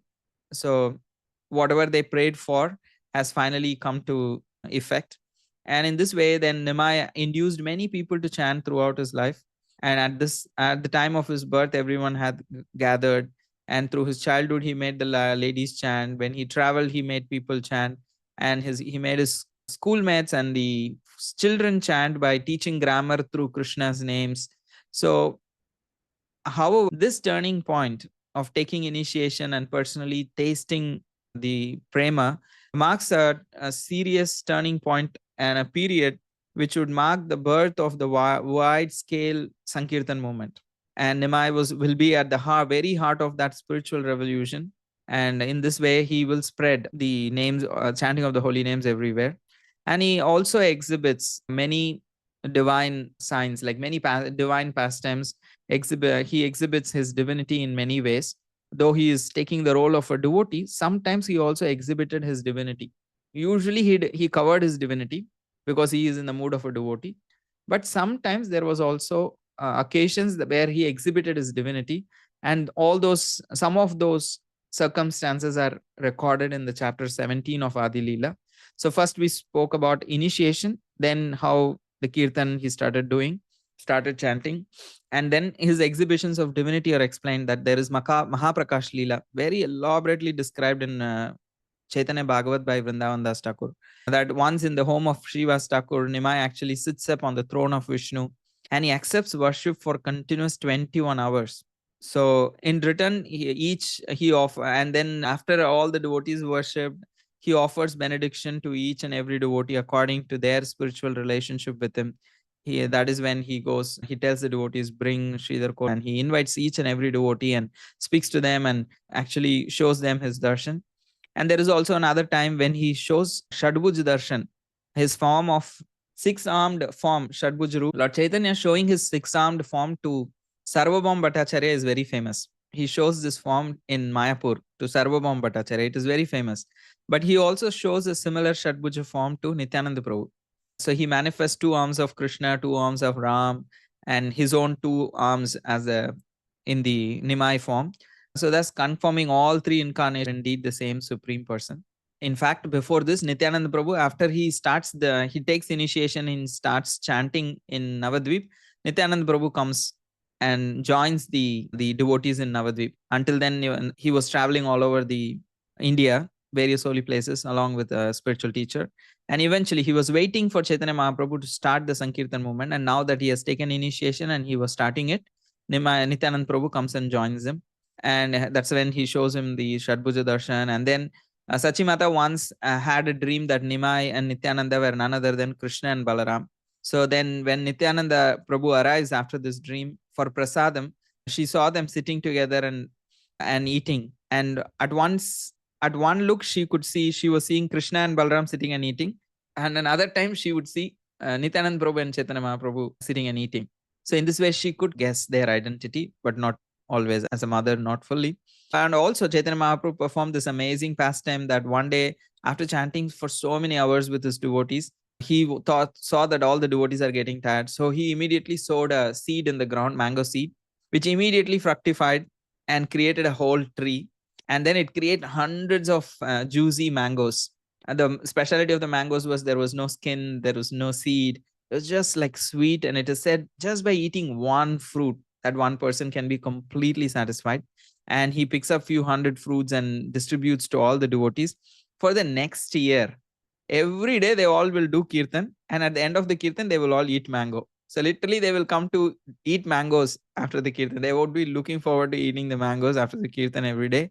And they would all just not go home. They would be just singing kirtan so much. And immediately they'll eat mango, they'll become fresh, they'll do kirtan, they'll eat mangoes like that. They enjoyed mangoes for one whole year actually. And Chaitanya Mahaprabhu happily saw his devotees eating mango through that pastime. And he also once manifested his form as Chaitanya Simha, that when Srivas Thakur was once reciting the 1,000 names of Vishnu, and he reached the name Narsimha. So when he heard that name, Nimai became completely absorbed in that mood, and he became so ferocious. and he ran out of the house of Chaitanya Shiva Thakur, and he was just running, roaring in the roads. He was just like running in that mood of Narsimha that everybody who saw him were like so perturbed. They would all run away and hide. And then eventually he just comes to sense that it's not good to terrify people. But Shiva Thakur says, no problem. Whoever saw you got benefited. They all actually got delivered just by seeing you in this form of a Narsingha mood, a Narsingha Avesh. So that's why he's called as Chaitanya Simha. And then also, once a learned astrologer, he actually checks the astrological calculations of Nimai, and he says that Nimai is literally, like, the astrologer is struck with wonder. He says that Nimai is the Supreme Lord himself. And also, once he suddenly comes into the mood of Balramji, he just yells, says, "Ni Varuni, Varuni." So then they bring some milk and they give him. So he drinks that and he gets intoxicated. And he says he becomes very grave. So realizing what is happening, Balramji goes and brings a pot of Ganga water, and drinking that, he becomes very pacified. And he explains how he's in the mood of Yamuna Akarshan Lila. He wanted to drag Yamuna. So now that Ganga is like Yamuna is also combined with Ganga in that part of Navadvip. So when they bring the water of Ganga and they give Chaitanya Mahaprabhu, he becomes pacified. And in this way, they continue to exhibit so many pastimes at Srivas Thakur's house. And they would hold all night kirtans at Srivas Thakur, Srivas Angan. In this way, variety of wondrous events they were performing. And one time, Shiva's son dies during the kirtan, and Srivas Thakur does not tell anybody. And eventually, Chaitanya Mahaprabhu realizes that something is wrong here, and he comes to know that the child is gone. And he eventually makes the child wake up, but the child speaks philosophy and then again passes away. Then in this way, he also gives mercy to Narayani, the niece of Shiva Thakur. He provides the remnants, and that Narayani is the mother of Vrindavan, who later writes the pastimes of Sri Chaitanya, because Narayani receives the mercy of Sri Chaitanya Mahaprabhu. And also the Muslim tailor of Advaita, Shiva Thakur, he also has a vision of the Supreme Lord, and he also gets blessed. So in this way, Shiva Thakur and everybody connected with Shiva Thakur, they develop profound spiritual happiness and realizations. And Shiva Thakur also personally engages in many profound spiritual discussions with Nimai. So all of these things are elaborately described in Vrindavan Das Thakur's Chaitanya Bhagavat. It just touched upon here. And after exhibitions of various exhibitions of divinity, he also overcomes the opposition that comes, like Jagai and Madai. So when he was trying to sending Nityanand Prabhu and Haridas Thakur to preach, when Jagai and Madai create a ruckus and they try to attack Nityanand Prabhu, then he delivers them. So in one way, they are overcoming one of the opposition.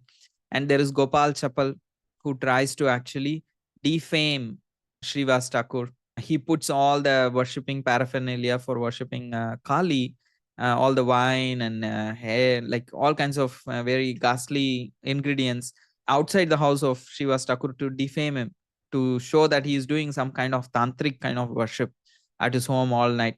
So then nobody believes him. Nobody believes, but they all say, who did this? Who did this? Nobody knows. But from next day, Gopal Chapal becomes afflicted because of his, sinful behavior. And he gets attacked by leprosy. And eventually, when Chaitanya Mahaprabhu instructs him, go take shelter of Srivas Thakur, otherwise you will not be relieved from this leprosy, he goes, begs forgiveness from Srivas Thakur and becomes completely relieved of this illness. And also there was one Brahmana who really wanted to actually enter the kirtans, and he is unable to enter. So next day when he sees Nimai, he becomes so angry. He breaks his Brahman thread and curses Nimai and says, you will lose all material happiness. Nimai becomes very happy, and he considers that as a benediction in guise and wholeheartedly thanks him. And also this famous pastime of Chand Kasi, that Chaitanya Mahaprabhu is inducing everybody to chant the holy name of Krishna. So Muslims become very disturbed. Wherever we go, all over in Navadvip, we are only hearing Hari, Hare Krishna, Hari Bol. So they become very disturbed. And also there are some Hindus who are disturbed by this. So they all go and complain to the local Muslim magistrate, Qazi. And he actually sends the officers, and the officers break the mridanga at Srivas Thakur's house, after which they officially outlaw any public chanting that had become a phenomena throughout Navadvip. So Nimai Pandit becomes very angry. I have come to this world to establish Harinam, and this rascal Kazi, he has the audacity to actually ban Harinam Kirtan. So he actually becomes, he says, okay, this cannot be just, we cannot let this pass like this. So he actually gathers all the devotees and organizes a huge non-violent demonstration to the Qazi's residence. They go with huge night lamps, the fire mishal, and also all kinds of instruments, all kinds, so many mridanga, kartal, and so many musical instruments. It was a huge procession going towards Qazi's house. The sound was so tumultuous. When they all arrive at the home, the Qazi was too scared to come out. He was hiding. So eventually, he comes out and meets Prabhu. They have a very fruitful dialogue on a comparative religious principles of the Vedas and Quran. And Qazi was convinced by Chaitanya Mahaprabhu of the Vedic truths.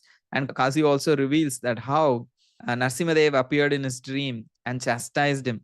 That how dare that you actually broke the drums, engaged in Harinam. If you ever do it, I will kill you. And then he sits on his, what do you call, on his chest and presses his hands. Narsimadev just presses his nails into the chest of Qazi. So the marks are there. So he shows the marks to Chaitanya Mahaprabhu. Actually, I have not told anyone, but this is what happened, that Lord Narsimadev appeared and chastised. So now I have full faith. I will not do it anymore. And you can see here is the proof in my chest. He shows the marks. And now that he has got warning from Narsimadev, he says, I will not oppose the Sankirtan movement. And no one in Navadvip, no one in Nadia, in my family will ever stop the propagation of Hare Krishna Sankirtan. So the Kasi declares this, and he gives this, what do you call, standing order that no one should check the Sankirtan movement in this part of the country. In this way, the Lord also overcomes various kinds of oppositions. And finally, one day when he was absorbed in the sentiments of Krishna's greatest devotees, the gopis, he chants Gopi, Gopi. And when a young student overhears this, he rebukes Nimai, saying, who told you to chant Gopi? Like, which Shastra has told you to chant Gopi? You are supposed to be chanting Krishna's names. Who told you to chant the names of gopis? He chastises him. Before that, Olga, you want to ask a question? Hare Krishna, thank you, Prabhu. I have a couple of questions. My first one is on 161 and 162. So it says that the cows that are killed, the old cows that are killed in sacrifice, are going to be brought back. But I thought they were supposed to be reincarnated theoretically as humans or a higher form of life. Do they get to be brought back as cows? You're asking about the discussion that happens between Chaitanya Mahaprabhu and Kazi, right? So 161 and 162. Let me go to the verses. So therefore, the great sages sometimes killed old cows, and by chanting Vedic hymns, they brought them back to life for perfection. So it could mean both ways. Means back to life for perfection. The killing and rejuvenation of such old and invalid cows was not truly killing, but an act of great benefit. So if you see, it could either mean that they immediately took a form of young cows, or Like it could mean in the next life they got a better life. It is not very apparent in those verses, is it not? No, I guess it's choose your own adventure. So I've heard both ways. I have heard both ways. Okay. But basically my the second idea question was, sorry, did you want to say more about the idea? the basic idea is that how it's not like causing them any harm, because the body is anyway already almost about to die. But because it was used as a confirmation for seeing that the Lord actually accepted the mantras, so they're facilitating the process of yagya. So they actually benefit by taking a better birth in either a young cow body, or I have heard that they get a better body or a human body, or like they get a better situation in the next life. Thank you. My second question is on 164. So these are things that we're not supposed to do in Age of Kali. Are all the people who are doing those things, specifically the sannyasis, going to encounter karmic consequences? So if you read the purport, maybe here or somewhere else, Prabhupada clearly says that we are like not taking sannyas like going to forest. The sannyas that they are describing is like something where people go to the forest completely. That kind of sannyas is not uchit. Here, preaching sannyas, Parivrajagacharya sannyas is allowed in this particular age. I see. Thank you. Because these sannyasis, they continue to remain within the society and continue to benefit the society by speaking about Krishna and teaching about Krishna. Thank you. Okay, yeah. So in this way, that when Chaitanya Mahaprabhu was chanting the names of gopis, this young student actually rebukes Chaitanya Mahaprabhu, and he instructs him instead to chant Krishna's name. Lord Chaitanya was taken aback by the boy's impudence, and he angrily chases him away. But this actually aggravates the situation. The boy actually goes and tells his friends, who all then come and actually group.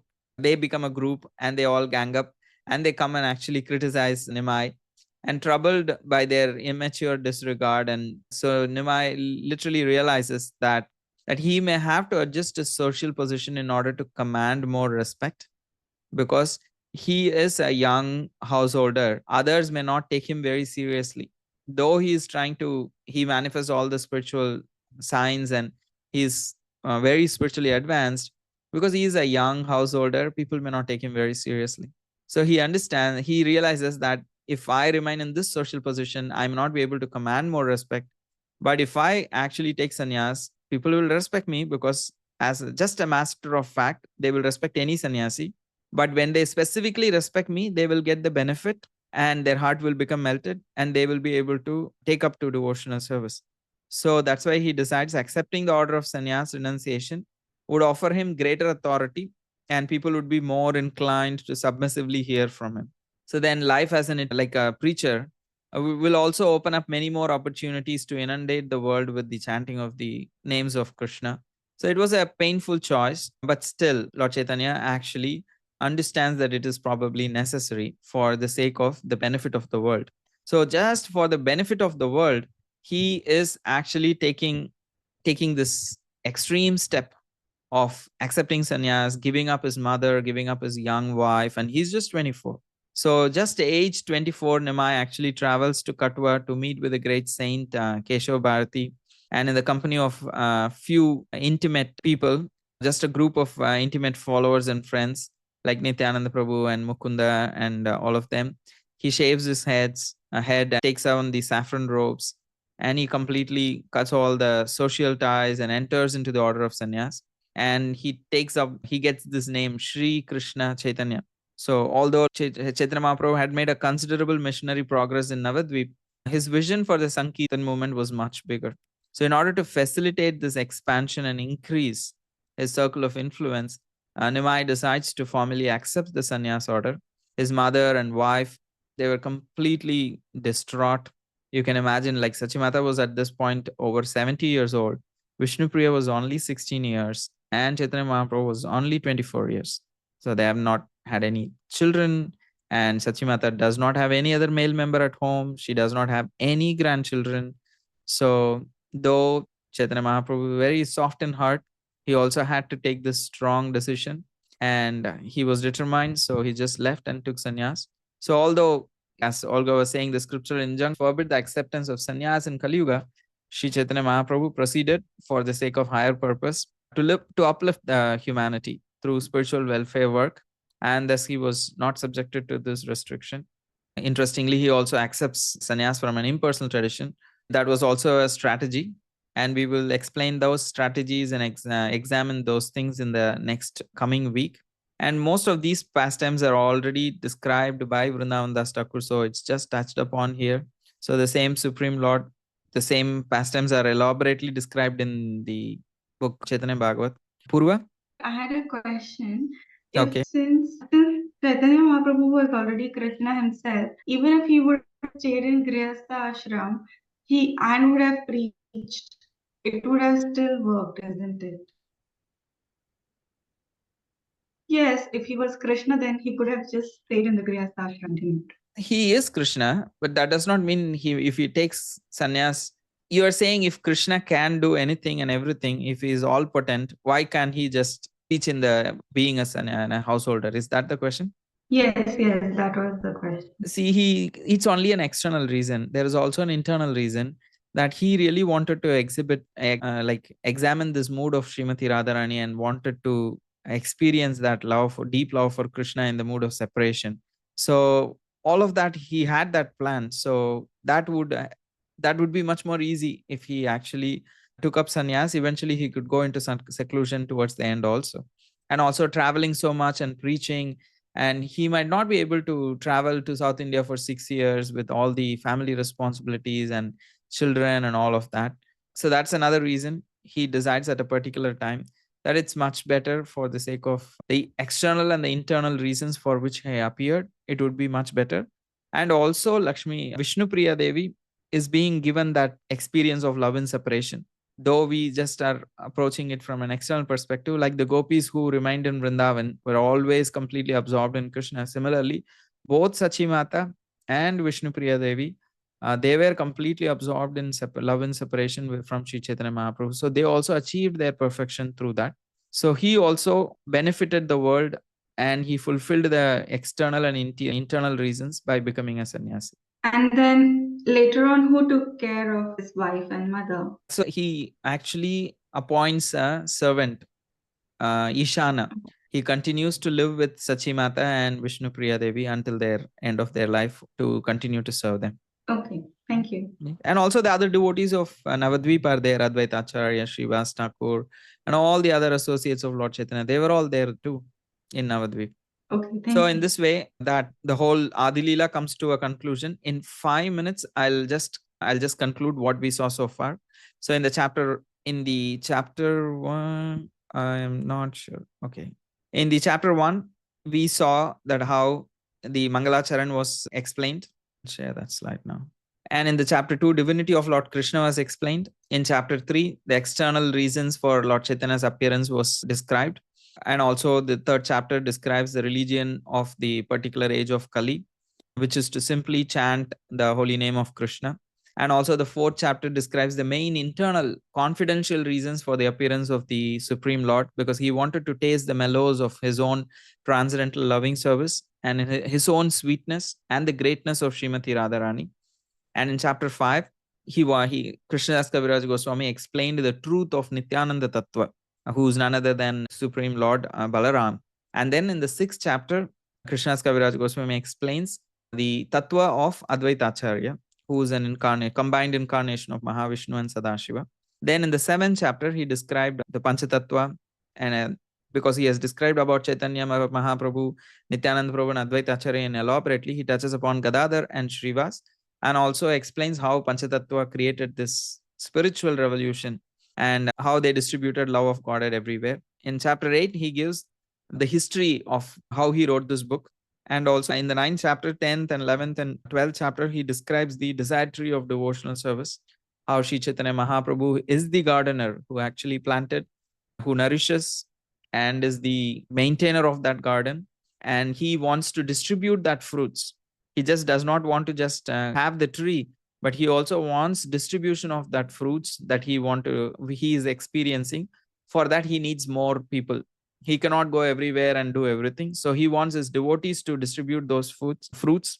And in the 13th chapter, then we saw the birth of Lord Chaitanya Mahaprabhu, the appearance Lila, the Janma Lila. In the 14th chapter, we saw the childhood pastimes, which is called as Balya Lila. And in the 15th chapter, the boyhood pastimes, Pauganda Lila, was explained. In the 16th chapter, Kaishora, and in the 17th, Yavan Lila was explained. So in this way, Sri Chaitanya Charitamrita covers the early pastimes until the age of 24 before taking sannyas. What did Sri Chaitanya Mahaprabhu do? All those pastimes are covered. And Kaviraj Goswami says these pastimes of Lord Chaitanya Mahaprabhu are wonderful and unlimited. Even great personalities like Brahma and Lord Shiva, they cannot actually completely say. Shri Krishna Chaitanya Lila Adbhuta Ananta Brahma Shiva Sheshayandra Nahi Payanta. Even they cannot completely describe. Shune Sei Dhanya Achire Milibe Tare Shri Krishna Chaitanya. Means anyone who describes or hears any part of this elaborate subject will very soon receive the costless mercy of Shri Krishna Chaitanya Mahaprabhu. That ye amsha kahe Shune Sei Dhanya Achire Milibe Tare Shri Krishna Chaitanya. So in this way, he gives blessings for anyone who is actually engaging in speaking and hearing of these pastimes. Shri Krishna Chaitanya Advaita Nityananda, Srivasa Gadadharadi, Yata Bhakta Vrinda, Yata Yatna Vaise Vrindavane, Namrahaya Shire Dharon Sabara Charane. He says, I offer my respectful obeisance to all the residents of Vrindavan. I wish to place their lotus feet on my head in great humbleness. He says, I wish to take the lotus feet of the Goswamis on my head. The names are Sri Swarup Damodar, Sri Rupa Goswami, Sanatan Goswami, Raghunath Das Goswami, and Jiva Goswami. Placing their lotus feet on my head, always hoping to serve them, I, Krishnadas, narrate Sri Chaitanya Charitamrita following in their footsteps.